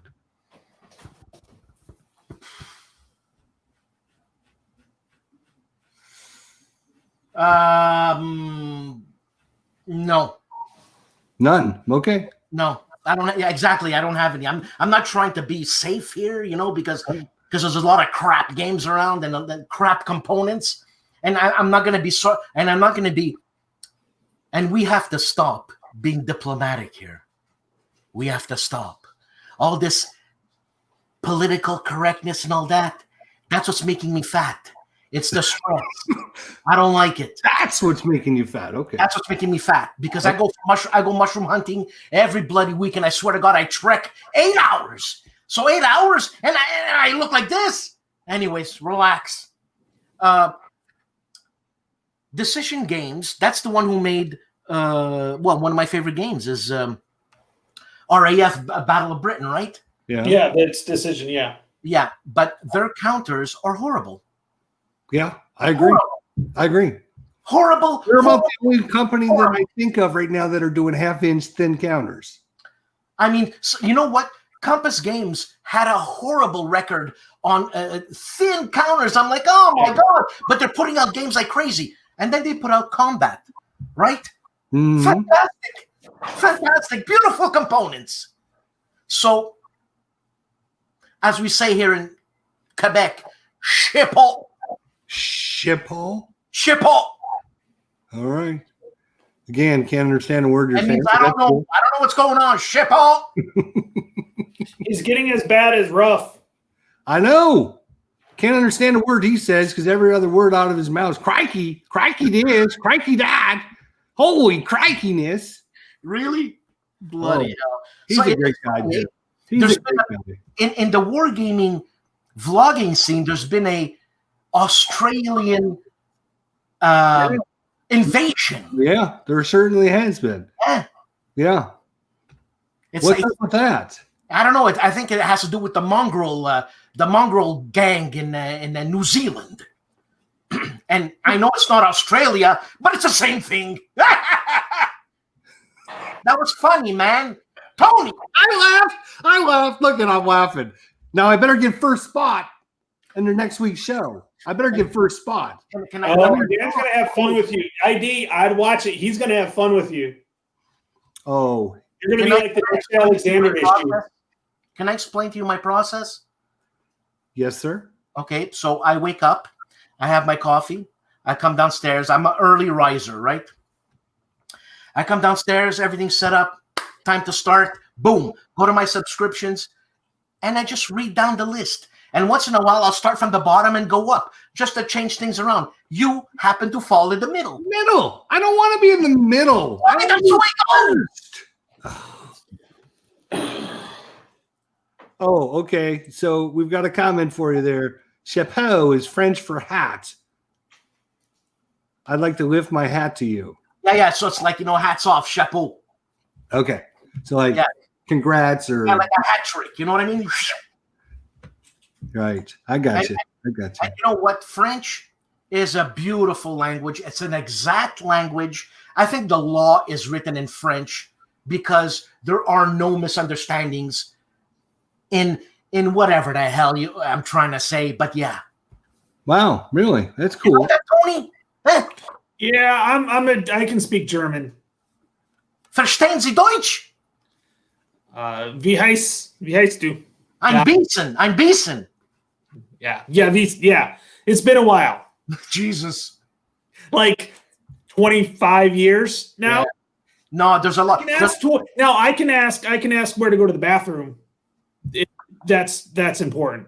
I don't even know that. How do you say that? Wo ist das Bad? Das Bad. Bad. B-A-D. That's bad. That's for bathroom. Oh, Bad. where's the bath? Yeah. They're so prim and properties, Germans, eh? Where's the bath? Like, I want to take a bath. I'm going to have a crap in your bath. It's like, what the hell? Dan, you ever been to France? France? Yeah. No. Hmm. You been to France? Yeah. Yeah. It's all that American money, man. We did the Normandy trip. Oh, that would be so cool. Oh, it was really good. Look at this. Wait, I got to show you something. Yeah, I'd love to do that. Those history World War II trips, man. I would just love it so much. Now, I don't want to make you mad or jealous, but look what I got. That's sand from Normandy. I could call the cops on you. Yeah, I know you're not supposed to take it, but You're not supposed to take any. yeah. And being an American, you're supposed to be whatever. But that's what you're supposed So what we did was we got to Normandy Beach, went down there just off the surf, and I took a footstep, and then my wife took a footstep, and then I scooped the sand out, and I kept it in a water jug and brought that all the way home, and then the wife put it in a nice little. It would be hard for me not to take it, for real. Yeah, I mean it's like man. like on my shelf, front and center. This is the stuff right there. That's the stuff. And you know what? Let me say something. I'm here because of World War II. Okay, my mom came here because of that, right? She's from casino, so I know I've been to casino. I whatever. And at that time, my mother loved you Americans. She loved you because you sacrificed your sons to go to Normandy to save them. All your sons, man. They were 18 years old, 19 years old. And I mean, and I grew up with that, like, yay, gung-ho America, let's go. These guys are great. And look at you now. What's going on? We're a mess. You guys are killers now. You're a warring state, man. It's a mess. It's a mess. No, but I mean, you guys were such good guys. The greatest generation, man. And I was so enamored with that greatest generation. I loved all the old war movies, but I mean, it's Hollywood, whatever. But Here's my philosophy on guys the U.S. sacrificed your children Yes, for correct. other people. How? There's no Here's word. the thing. Here's the thing I think about though is people make a big ordeal about the U.S. sacrificing everything. They don't talk about all the other countries, especially Canada. If you look at Normandy, of the 5 beaches, 3 of them were Canadian and British. Yeah, I know, but The U.S. were only on 2 of them. yeah, but they got shellacked. Those boys got shellacked. Like, I mean, they picked the heaviest beach, man. And That was just pure dumb luck, though. Yeah, well, that was not because it's like, oh, we'll take it because we're the toughest. no, but look, man, they're 19-year-old boys. I mean, and you see those clips of the guy running with the 80-pound pack and just getting machine gun and just falling down. And I thought, like, oh my God, it's a turkey shoot. Yeah. You know, and could you imagine? I'm an American. That's my son, and oh my God! But But who took Khan? look what I sacrificed for the world. I sacrificed my son, man. Who took Khan? The U.S. didn't take Khan. Huh? Who took Khan? Khan? Oh, who took Khan? The British and the Canadians took Khan, man. They took huge sacrifices there at Khan. Yeah, but they I think didn't. there was more deaths in Khan than there was on Normandy Beach.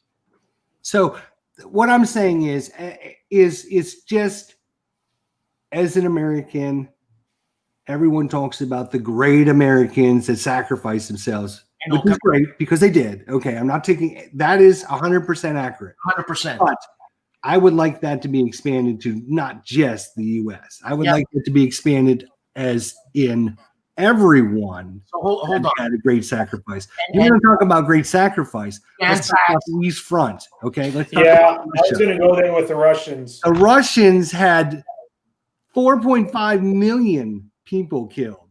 That Now the only thing I'm going to say had like 465,000. how much?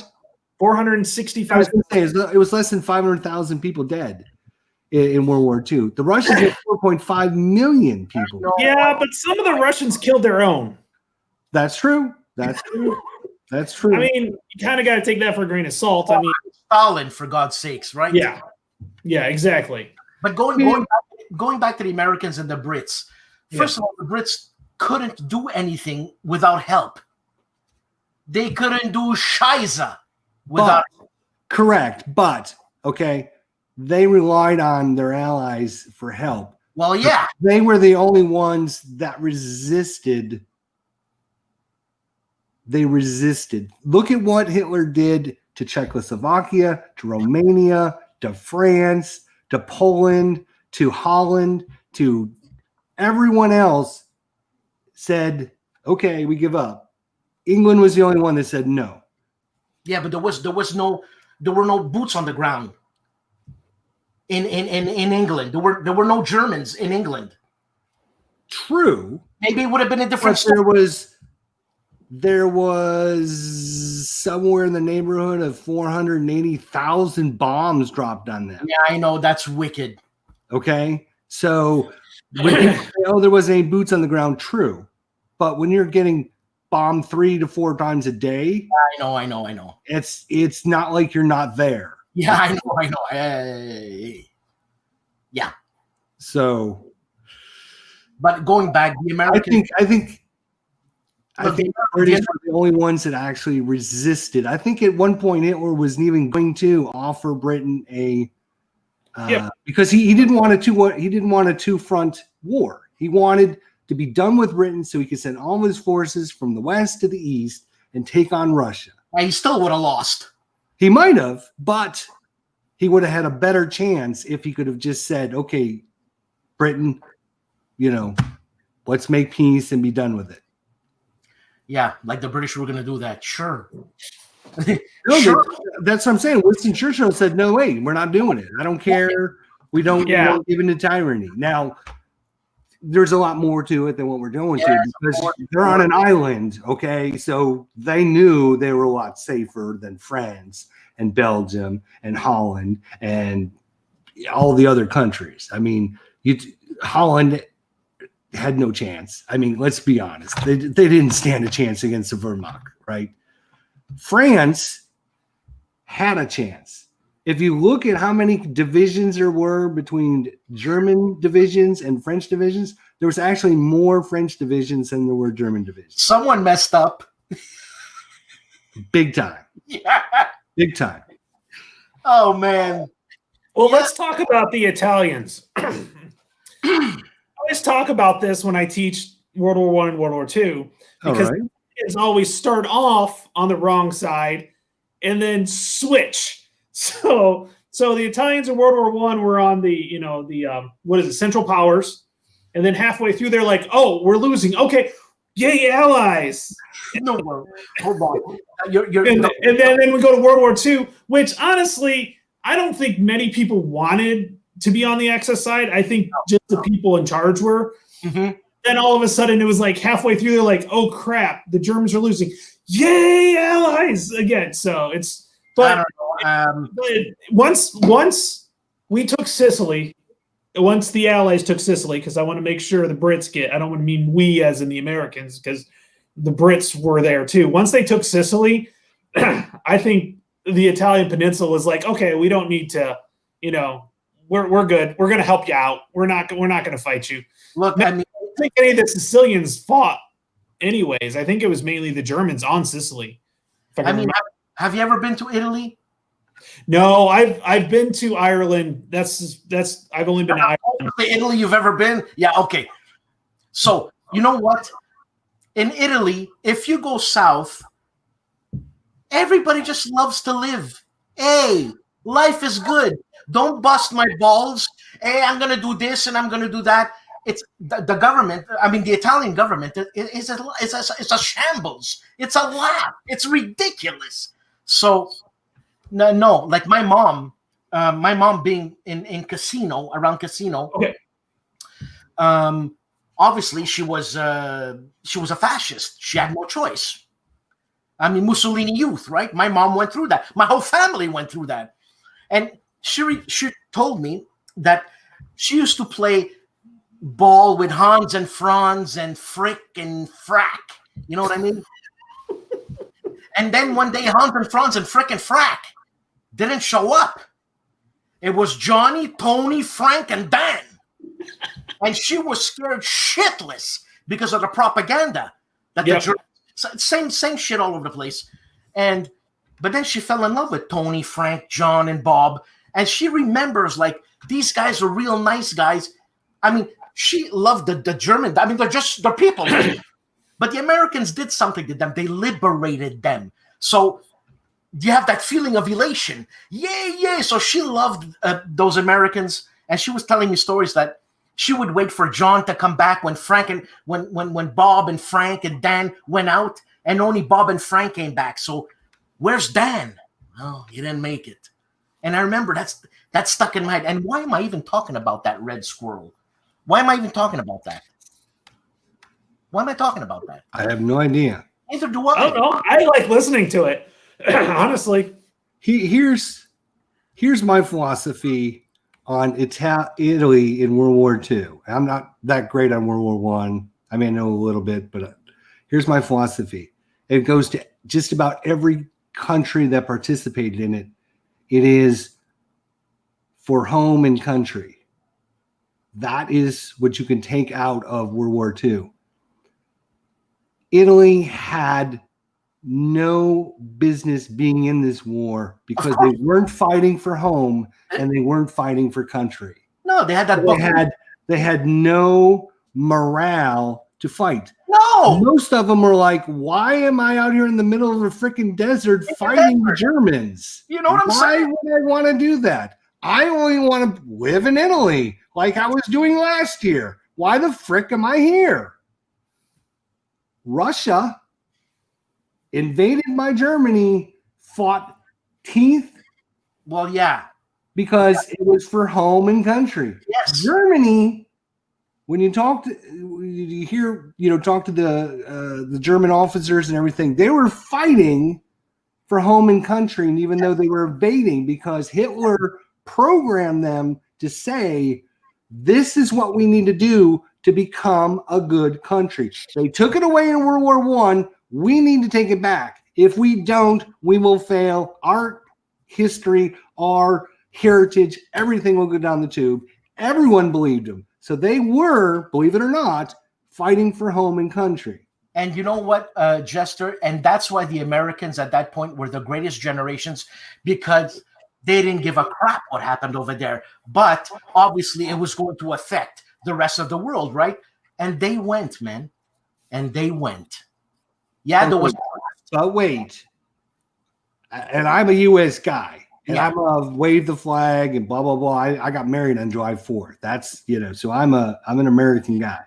That's just so you can remember your anniversary. That's all. Right. That's number one reason. Number two, okay. Here's the thing with that is England asked the United States to join the war in 39 and in 40 and in 41 to join the war. They would not do it. They would only lend lease them because they wanted to stay out of Europe's business. Yeah. The only reason the United States got involved was because Japan attacked us. If Japan never attacked us, the U.S. wasn't sending anyone over. Well, they would have gotten involved if there wasn't the blunders in the East. They would have gotten involved because Hitler, man, he's going to take over Europe, other than Russia there. And what are you going to do? You have to trade. You have to trade with these Nazi. The U.S. don't care. The U.S. don't care. They had warships. They even had a civilian. What do you call them? Luxury liner submarine by the Germans. The Lusitania. They said, No, that's World War I. It's only 1,200 people. Who can we? Nah, we don't care. Hey, Ruff's on. Ruff, look at who's here. Finally, He said he was teaching till 3:30 our time. It's like 3:37. So, Well, Jester, Tony, I Yeah. gotta start making chicken wings, or else I'm gonna get shots. So this is a lot of fun. I even told Jester, I can't stay too long. It's been an hour and a half. He sends me an email. I'm like, hey, if you're available, we can get together. Oh, yeah, sounds great. Let's do it today, blah, blah, blah. And then I get this email back, but I can't stay too long. I'm like, what? Yeah, you get me all excited about you're going to come on, and then it's like, oh, I just can't stay too long. So I really appreciate. Nice to meet you, Tony. I never met you. Yeah. Nice to meet you, Jester. I never really met you. Like blah blah Yeah, blah. This is our first actual, without you sending your attorneys after me. Yeah. Dan, you better have some fun on Saturday. I got an email, a cease and desist email from Dan's attorneys. Cease and desist your content, or you're going to get a knock on your door. Okay. Anyways, I appreciate you sticking around for an hour and a half. Maybe we're going to replace the Canadian with the Briton and see what's going on there. Let me see if we can get Ruff on. Okay, so Jester, I hope you watch my show this Saturday because it's about you. It's all. I better all be about Oh, me. it's gonna It be- better all I'm be looking about forward. me. I'm looking forward to it. All right, man. Hey, thank you very much. Nice to meet you. Yeah. Let's do this again. Definitely. Definitely. Let's do it again. The phone is ringing. It's the chicken wings person. If See it's Uwe, tell him to get his ass on my show. Bye. Bye. See?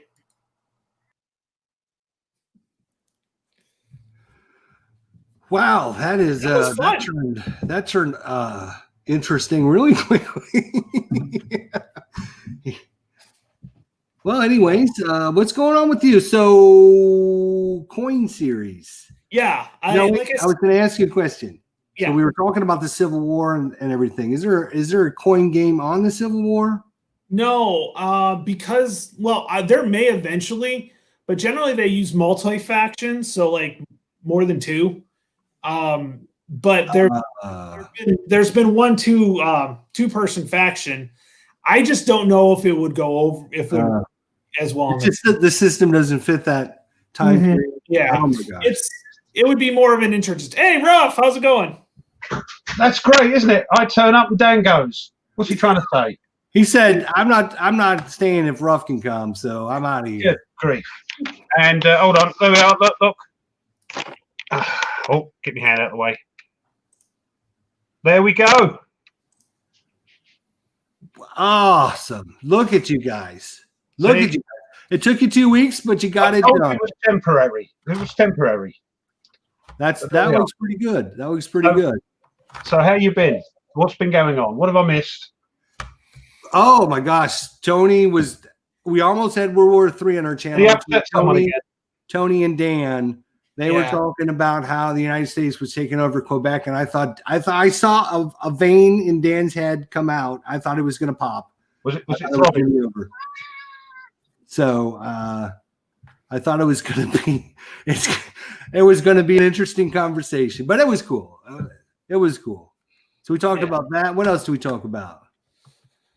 World War II. A little bit of World War II action. Yeah. You On caught a the end wall of that. channel. Great.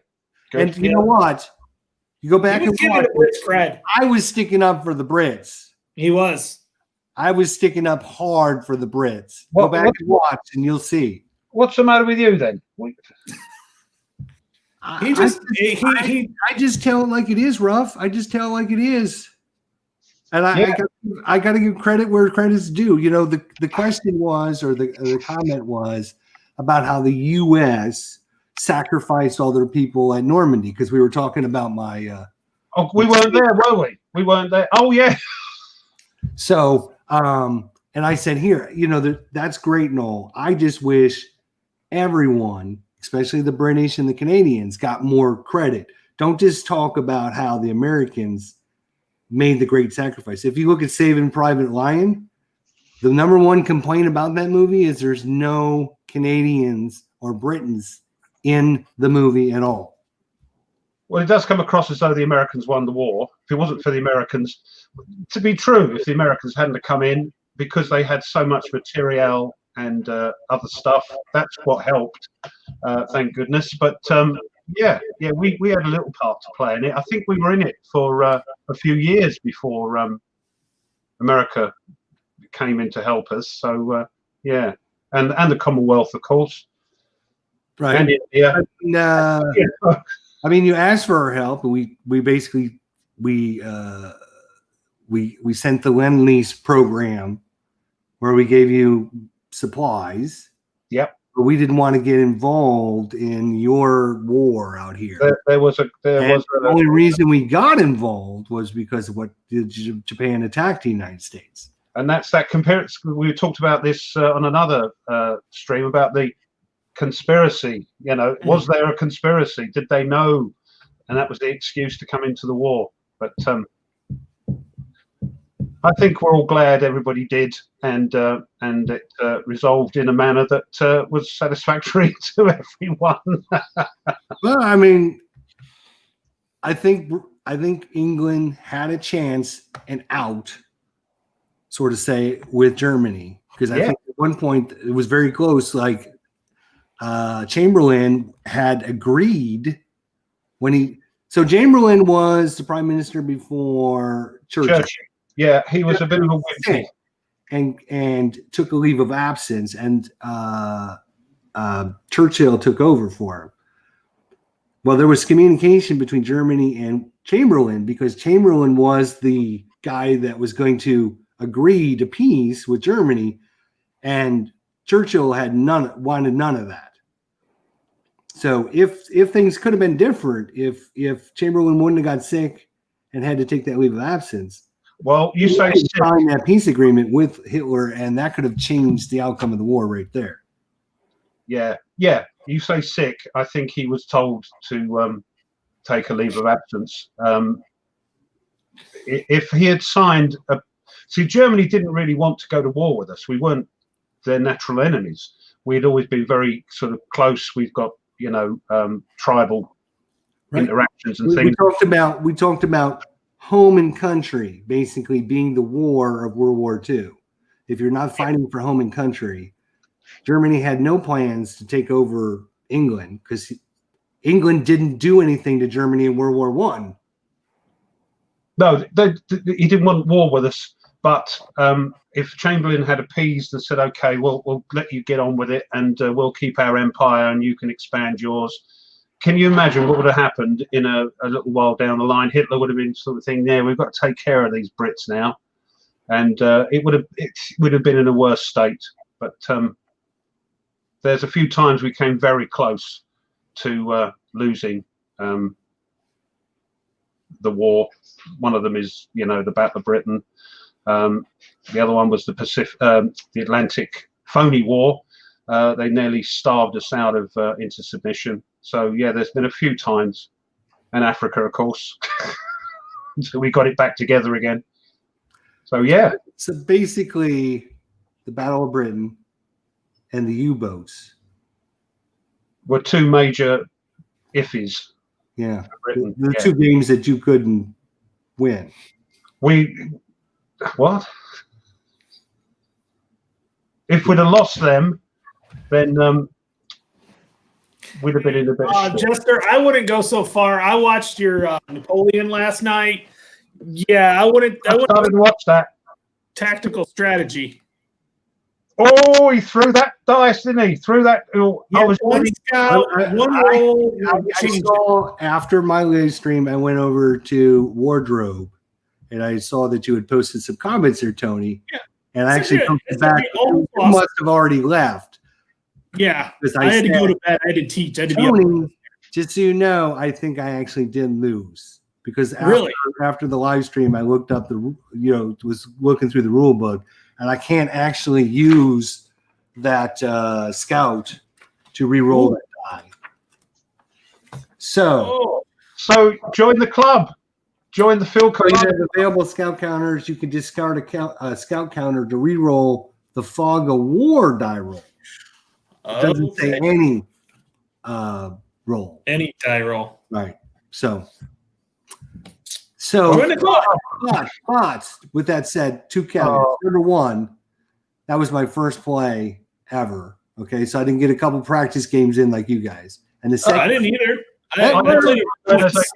Can I finish my sentence? No. There was a comma there. There wasn't a period. There was a comma. So let me finish my sentence. Caveat number two is I screwed up by not taking all the counters from that hex and putting them over there, which would have made that battle a lot easier and we would have won. Now, I'm going to replay with these caveats. I was putting my kids to bed, so I kind of missed. So that was them attacking you? Is that what that was? Correct. Okay, so that wasn't your attack. Yeah. No. Yeah, I thought that's what it was. That is, and I'm sure it's the same thing with Field Commander Rommel, right? Yeah. There is some strict regulations right off the bat. Like turn one, you have to have two objectives for the rest of the game was what the scenario I was playing. And it's like, you have to take a second objective the first turn, which is okay because you got enough units to do it. But then to keep that both of those objectives when the enemies are coming. Did you see that stack of counters he had coming in? Mm-hmm. There's no and I don't think you would have. Yeah, I don't know how much farther you would have made it, anyways, afterwards, because you had so few units left that trying to you would try to attack something, and you would leave yourself so vulnerable. It would be up to the die rolls whether they actually attacked you or not. I think I've got a different strategy on it, though. We were doing the hardest one. Yeah. You're doing the hardest one. That's the hardest scenario. The Rommel one that's the hardest one. Oh, is it? Yeah. Yeah, and that's an introductory scenario for that one. I played that one. I almost got through the turns, all of them. But so your first go, here's my thought. Instead of going and sending Napoleon up to capture the town above to the north, you got to send Napoleon over there and attack that stack to the east. Yeah. That's and then again, it's all your die rolls. I mean, you unfortunately rolled a reinforcement that you pulled that reinforcement they got. Yeah. The best reinforcement they could have possibly got. That's the artillery, wasn't it? The artillery. Yeah. Yes. Yeah. The 5 artillery. So 5 or less on a 10-sided dice and they hit. The toughest one. Yeah.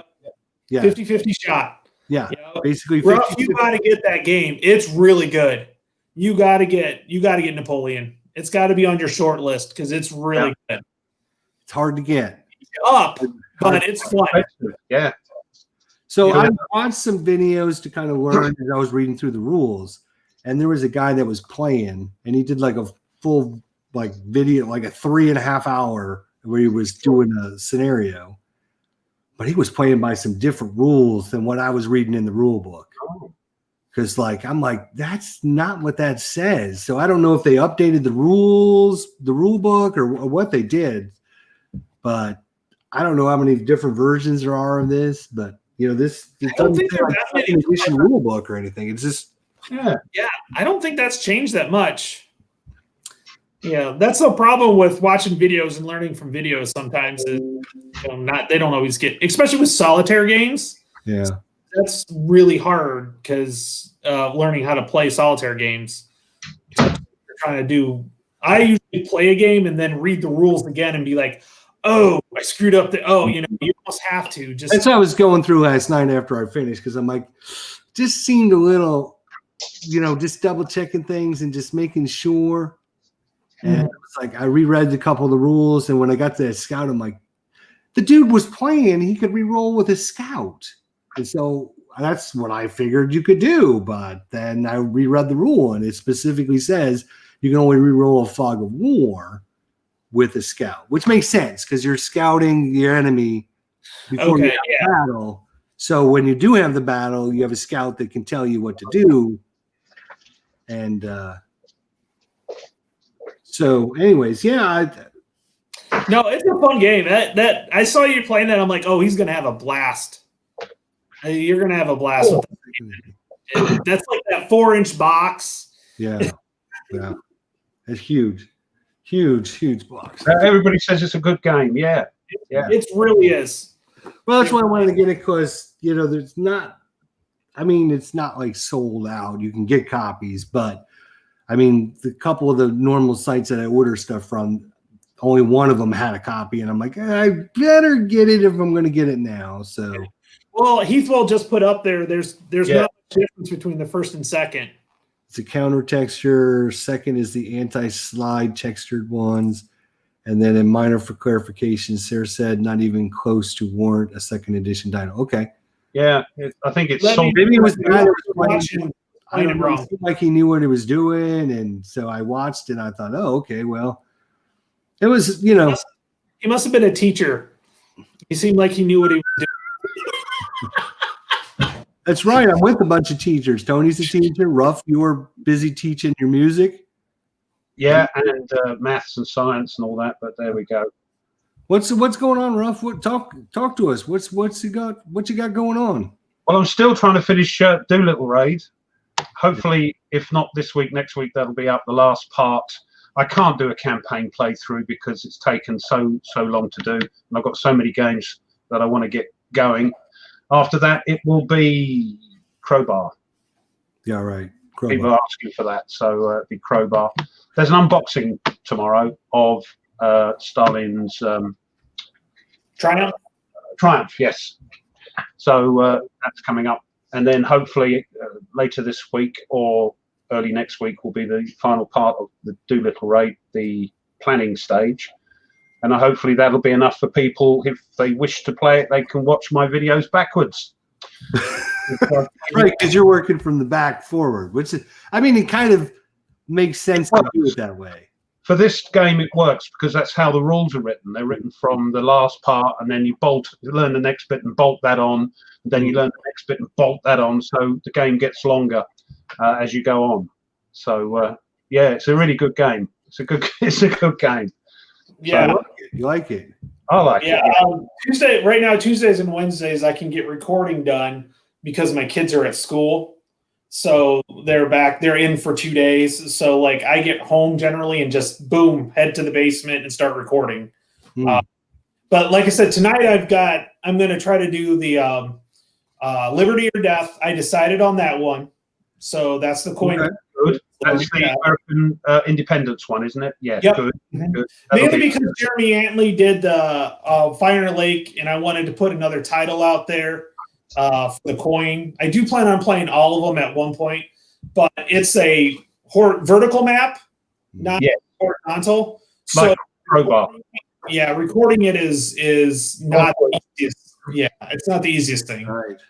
So I decided I downloaded Heathwell. I think it was Heathwell told me that he uses OBS, so I downloaded that and I started playing around with it last night. So I'm going to record about 30 minutes of a gameplay, send it out, see how it goes. I still have the physical board set up, but if it goes well on the Vassal, recording it through Vassal, then I'm going to do that. You're recording through Vassal. Yeah. So record it on Vassal. Yeah. So it seemed pretty easy. I got it all set up. It took me a good hour and a half to play with it and got it to where I want it. Luckily the settings save. So it's to go, when I'm ready to go. So after the kids go to bed, I'll go to a quiet place and do a half hour of play and see how it turns out, because I'm kind of hoping it does, because some of the larger games, like the Panzer battles, I'd like to do a larger 2-mapper, and I don't have the room for 2 maps. Yeah. One map I can do easily, and if it's a horizontal map, it really, or portrait, I guess, that, or landscape. If it's landscape map, I can do that pretty easily, like I'm doing with Rock with the Marne. Yeah.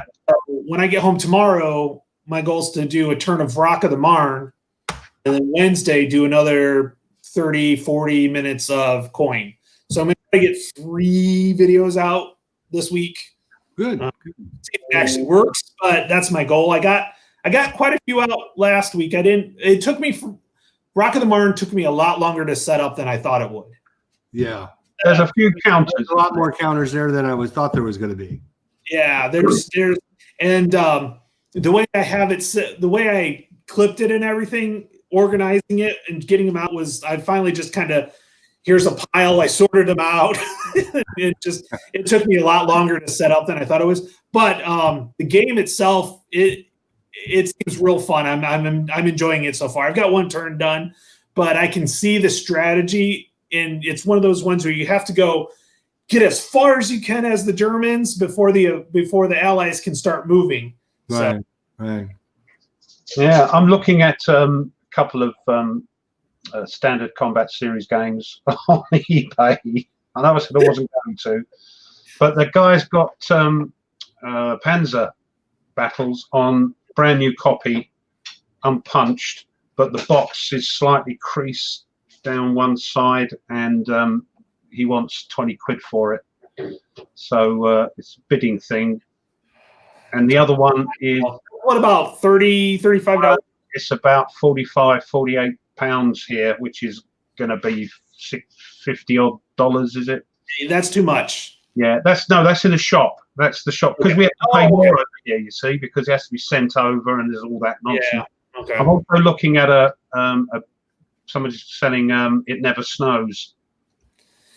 I've heard some good and bad things about that. The campaign game, I think there's a weird rule that can break the game pretty quickly if you do something. That's what I've been told. I'm not going to say for sure, but I bet a lot of the smaller scenarios are pretty fun. I mean, Wardrobe did it, and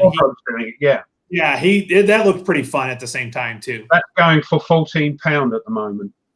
14? Yes. Yeah, about $20, $17, something like that. Yeah, at the moment. Yeah, that'd be worth it. That's at the really moment.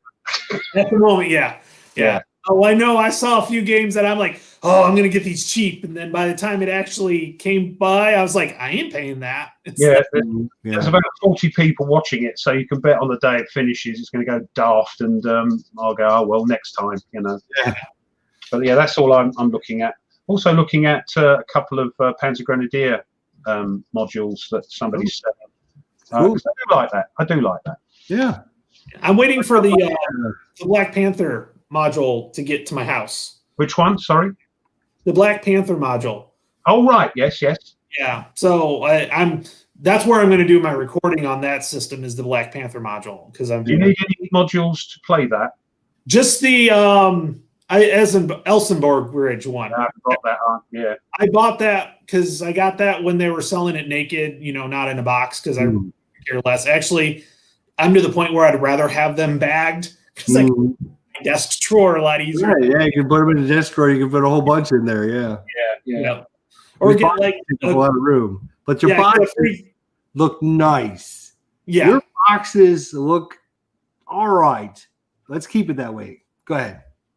No, or get a bunch of the 3-inch boxes and then throw the bags in those, and then you can just have those, store in the bags if you need to. But yeah, I'm to the point where I'm almost like I'd rather have it bagged than have a box Right. Because of space. Yeah, I mean my DVG. I'm gonna have to restructure my shelves because of my DVG. Yeah. Yeah, that Nimitz box. Yeah. And I got the Nimitz, and then I got the Tiger Leader. Yeah. I mean, and I've got a ton of DVG games too. I've got almost all the leader series. I don't have the U-boat leader because that didn't interest me. I don't because I have the hunters, so I didn't want to like. Different. I haven't got it, but it's different because you control a pack of submarines. Yeah, that's true. You do control more. Whereas you just do I'll the watch one. it. Chester plays it. I'll watch it and decide. Yeah, I got it. But then if I decide to go down the lock and load tactical route, you've got the same problem with these 4-inch boxes. Crikey. Yeah. We'll have to see. They're going to take a little bit of space. Yeah. I've got a feeling I'm going to like that. It looks fun. So For sure. So what else going on? Anything? Oh yeah, I'm getting my GMT pre-order coming in this week. Thursday is supposed to be here. So what's that? Are you saying or not? Sure. It's the 1960 making of the president. Oh right. Yep. That'll be. You ever played it or? No, I haven't. Okay. It's a card-driven game, kind of very light Twilight Struggle-ish type thing. You play a card. You're playing either red or blue, right? Oh, put 2 blue cubes here, 2 blue cubes there type thing, Oh, right. So it's not. And you're trying to get the electoral votes at the end of the year, but there's some more mechanics than that. But yeah, so it's pretty interesting. Pretty interesting. I was supposed to have what is the Finnish coin game? The one that just came out. Oh, yeah, we have brothers or something. No. What is it? But I had fraud on my credit card about the same time they were supposed to charge. So All Bridge is burning. Yeah, All Bridge is burning. I knew it started with all, but so we had I had fraud on my card and they had to cancel my card. So right when they were charging, they had to cancel it. But then right. 2 copies of it. So I was kind of glad it got canceled because I talked with them and I said, hey, one is I updated my card, and 2, I accidentally ordered a second copy. Can you only send me 1 copy? And so they said they were going to get that out Friday. So I should have that sometime this week. And then I ordered 2 expansions for that 1500 game. I ordered 2. Right. How are you getting on with that? I've never had any experience. I haven't. That if coin works out on Vassal, that's what I'm going to put on that desk instead of the coin game. Wow, that's good. Yeah, well, I want to try it out, but I want to wait till I get the rules are simple. I mean, simple rules. It's play a card, do what the card says type deal. It's a very early DVG game, isn't it? And the expansions make it solo. You can play against multiple countries. I think England and Spain were the 2 I got, which, for that time. Why is it always England? Why are they always fighting? Because we did a lot of stuff in the past. Jeez. Yeah. Well, you can't England, Spain, or England, France. But eventually it was England and France. Not, Spain was there for a little while, but then they got whatever, good old, what was it? Who was it? Cook? No. Who was it that sank the fleet during Drake. What? Drake. Drake. Yeah. Yeah. Once I got over that whole Drake thing, and then Queen Elizabeth beat them handedly, when she actually led the army, that kind of ended the whole, and that all started with good old King Henry VIII. Good old Henry. Yeah, good old wanting Henry. a divorce, wanting a divorce. Yeah, that's where all that started. Yeah, and look at us now. Yeah. All German. You've got a German, yeah, old German royal family. Yeah. It's what's fun is when I teach World War One, and I only teach it really from the American side, but I put up the family tree of all the leaders of the countries of World War One and show how they're all connected. They're all like cousins. Incest. They know each other. Incest, because the royal family has a German heritage. They had to change their name during the Second World War because they were the Hanovers. Oh, that's right. And they had to, because it sounded a bit German. They had to change their name. They thought, what can we call ourselves? Oh, something very British, English. Windsors. We'll call ourselves the Windsors, and that's why they're now known as the Windsors. They're actually the Hanovers. Yeah, my wife actually the Crown. And a lot of that in the Victoria series, she got really into Victoria as well. So Queen Victoria, and so she's like, "Did you know?" I'm like, "Yeah," but that's because I study history. But there's a few things she's like, "Did you know that?" I'm like, "No, I didn't." Like she started picking up and liking the history, like the British royal history. She's really like digging that, and I can watch. I got comments after our last episode where Ruff was telling us that he was royalty and that we should all wear our wigs for royalty over there. And yes, that was a great comment. I loved it. That's Heathwell again. Might have been. I Yes, he's the troublemaker. But somebody did.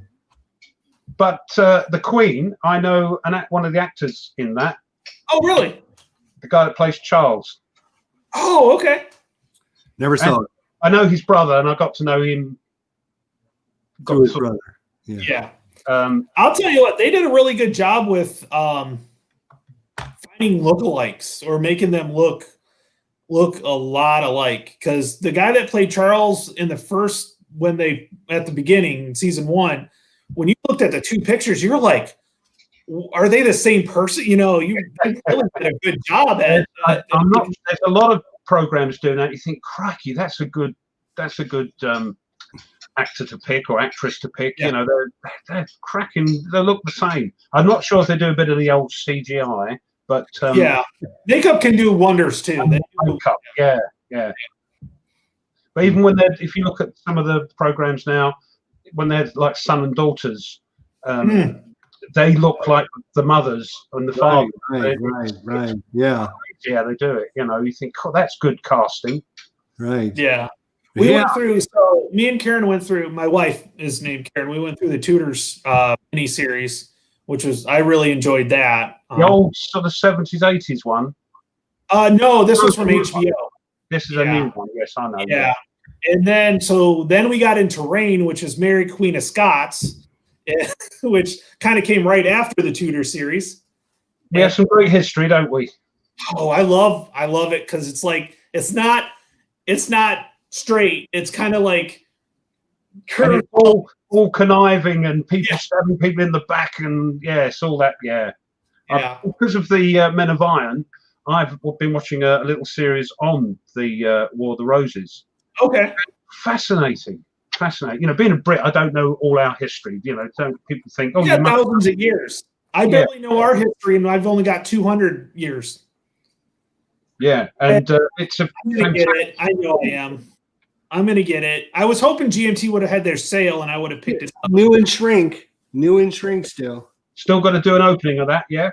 Oh well, you might as well. People love unboxings. They do. I do. Even though I've got the game, I'll watch it. We just did one. I don't see a need for me to do one too.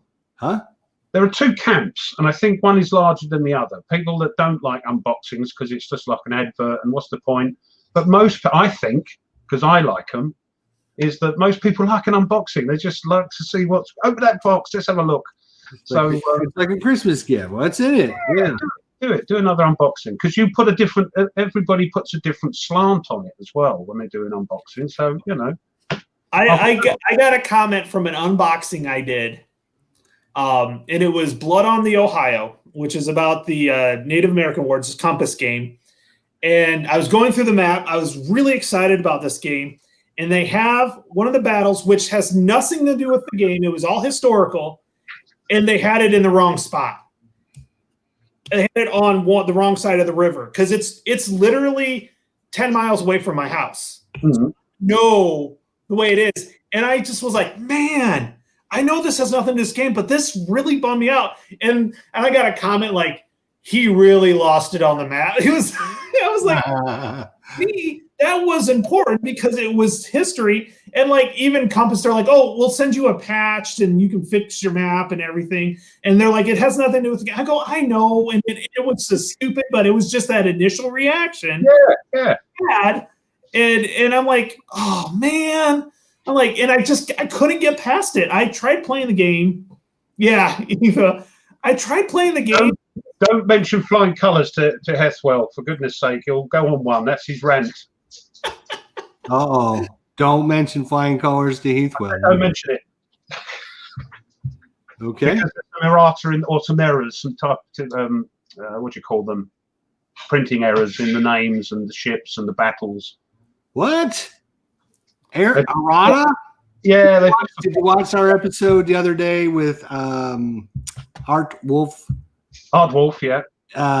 We talked about errata and companies in errata and everything for a long, long time, and talked about ways to. I know I was cooking dinner while you guys were talking about that, and I was like, because I didn't want to stop watching, but I had to go cook dinner, so I took my laptop out to the kitchen so I could listen to that and your counter shindig. I was like, yeah. It's like and I do. Oh, here we go. It's not a typo. The comment above that. Oh, first glorious of June. Yeah. They really misspelled glorious.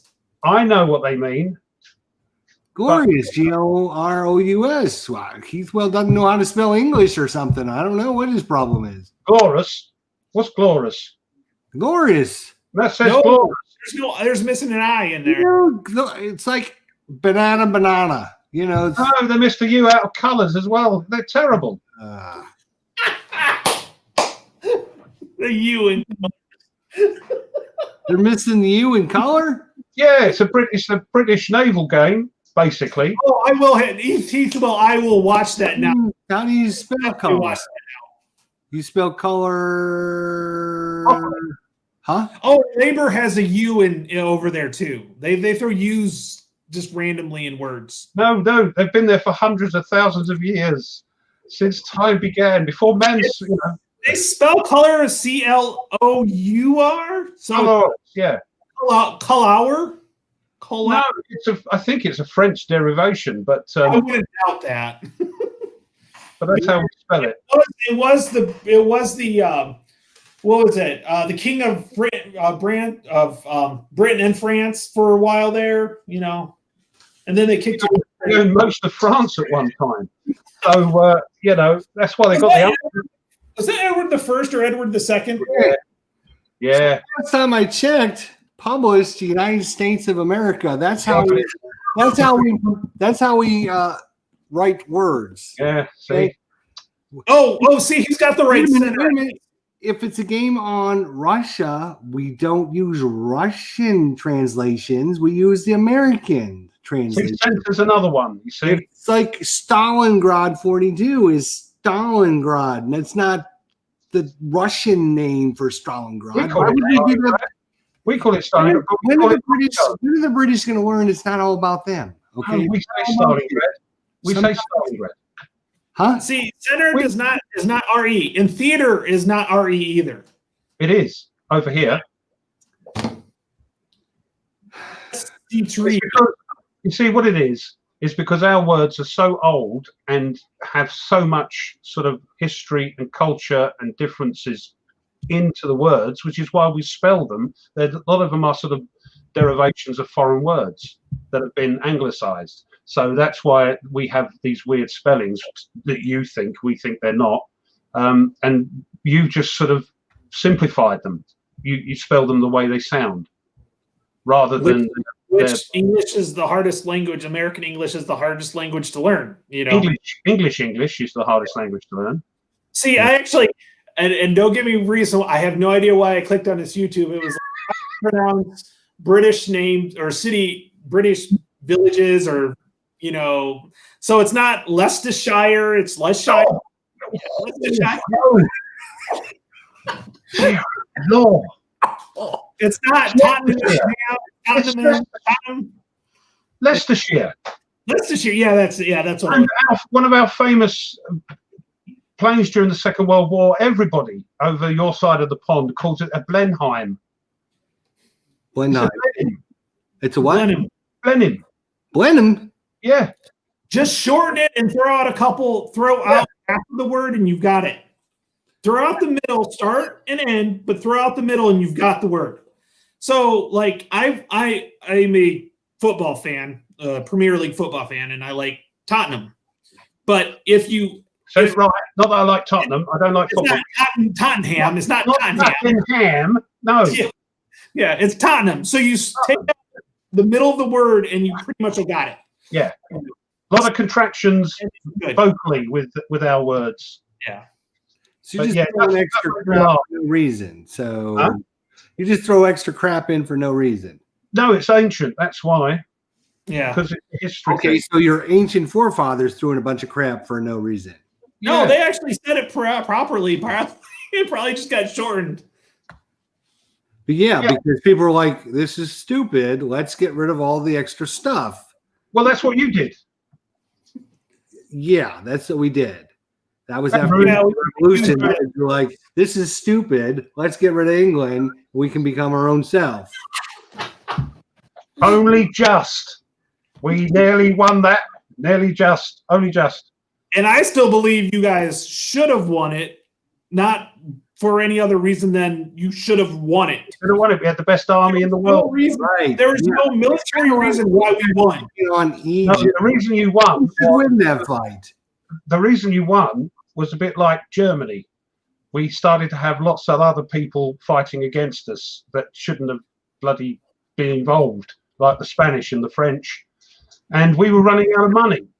Well, the reason the Spanish and the French and the Italians and the Portuguese and the Norwegians and Sweden and everyone else came to our aid, you want to know why? Because you spent the last 2,000 years pissing everybody off. But the Norwegians and the Swedes, with anybody for the last 200,000 years, and everybody's like, yeah, anyway, we can get back at them. We'll join up, sure. And the other thing, of course, because there could have been a concession, there shouldn't have been a war in the first place if the king had said, all right, then we'll give them a say. No taxation without representation, yeah? And if we'd gone, all right, there would have been a war. Parliament, we wouldn't have had a problem. And you'd had a queen on your stamps. But there you go. But you didn't. All right. I was about to say something. He was a bit bonkers, George. He was a bit bonkers. So and I watched a show on Netflix. God, I was so bored during quarantine. I think I watched some of the crappiest TV, but this was actually really good.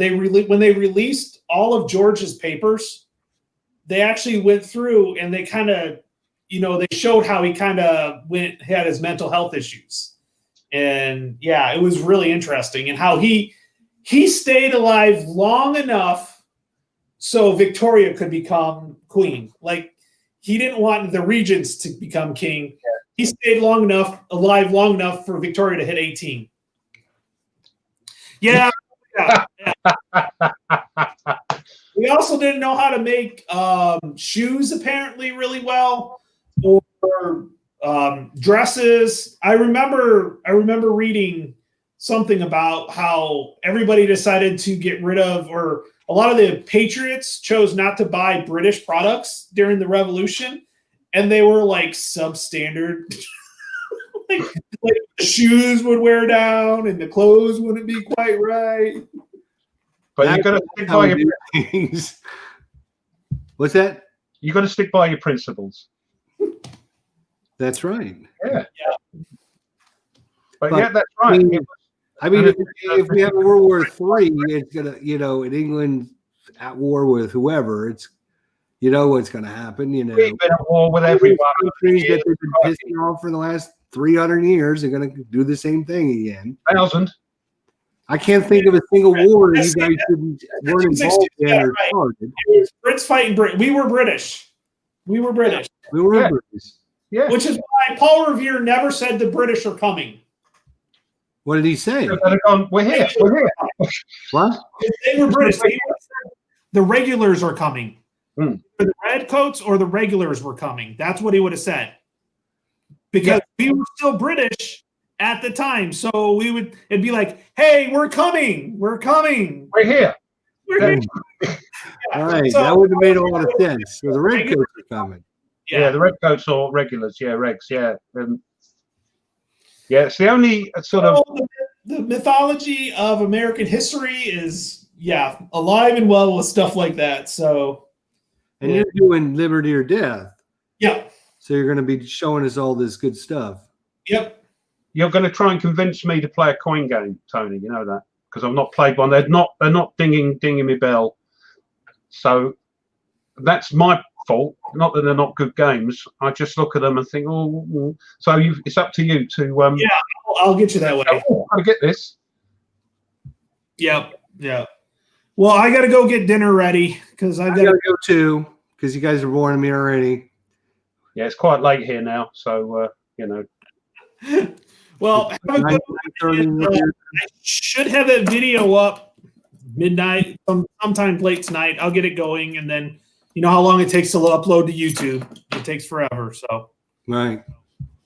All righty. Well, thanks, Tony. Thanks to Rough Swordman. If you're joining us late, thanks to No Enemies Here. Be sure to check out all three of these wonderful channels. They do a great job. I'd even